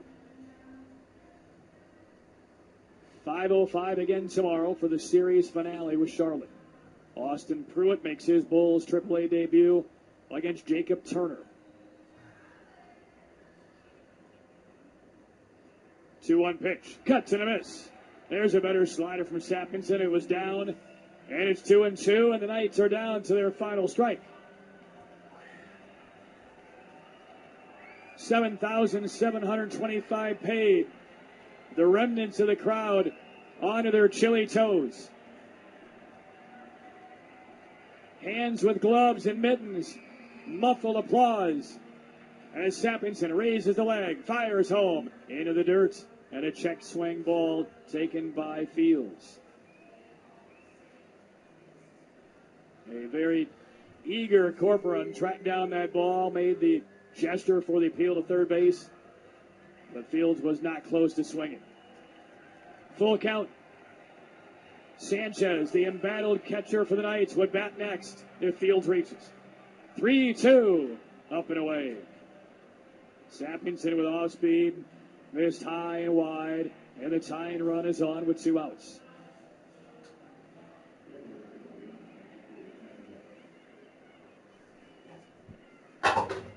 So Fields with speed. Stole 17 bases last year at Toledo. He is on. You have the switch-hitting Sanchez up, who homered in the 5th inning against Schultz. Heavy pull shift on the infield for the Bulls. Nick Franklin way out into the right field grass near the line. Fields at first. Sappington to Sanchez. A swing and a pop-up. It's on the infield, near the second base bag. Motter is there, and that's a Bull City victory. Sappington saves it up, and 2 runs in the bottom of the 8th trip up the Knights as the Bulls take their second in this 3-game series. Eddie Gamboa, the unheralded star for the Bulls, earns the win in his Bulls debut, and a 3-2 victory for Durham.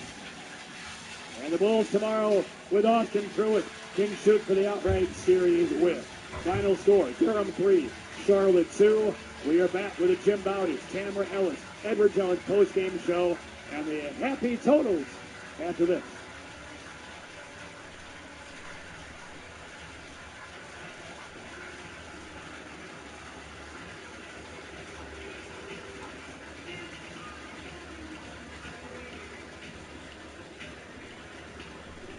It's time now for our star of the game as we head down the field and begin back. All right, thank you, Tony. Are we ready to go? Full swing.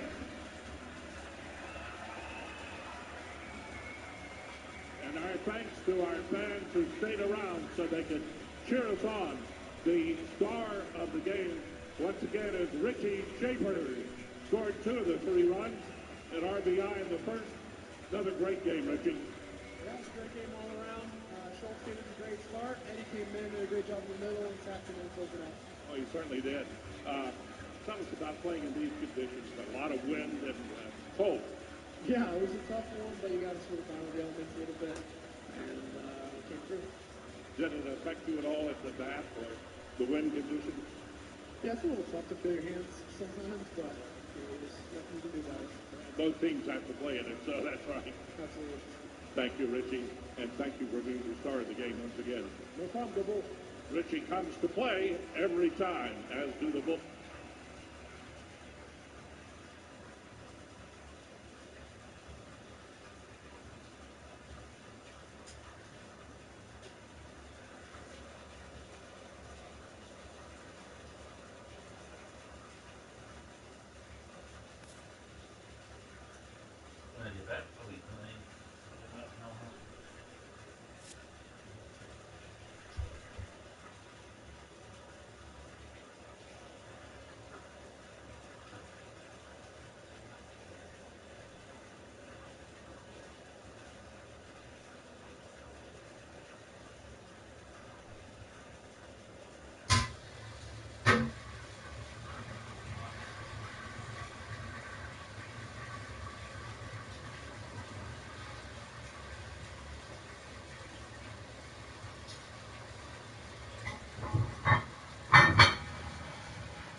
Good.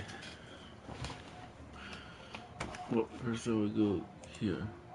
Nothing. Then here.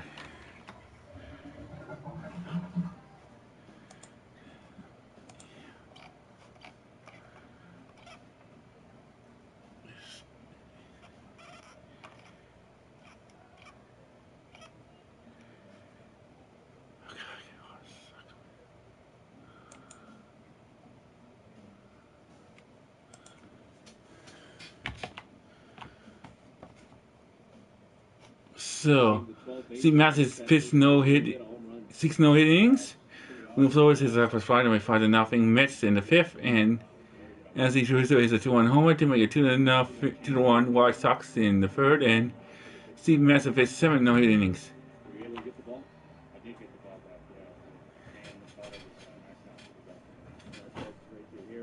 You come to spring training this year, and maybe offensively things didn't go as well in the big league camp. One thing that I know that they talk to you about is you're going to be playing a lot more than just third base here in Salt Lake. What positions do you expect to see action at, and what was your reaction when they told you that? I think it's great.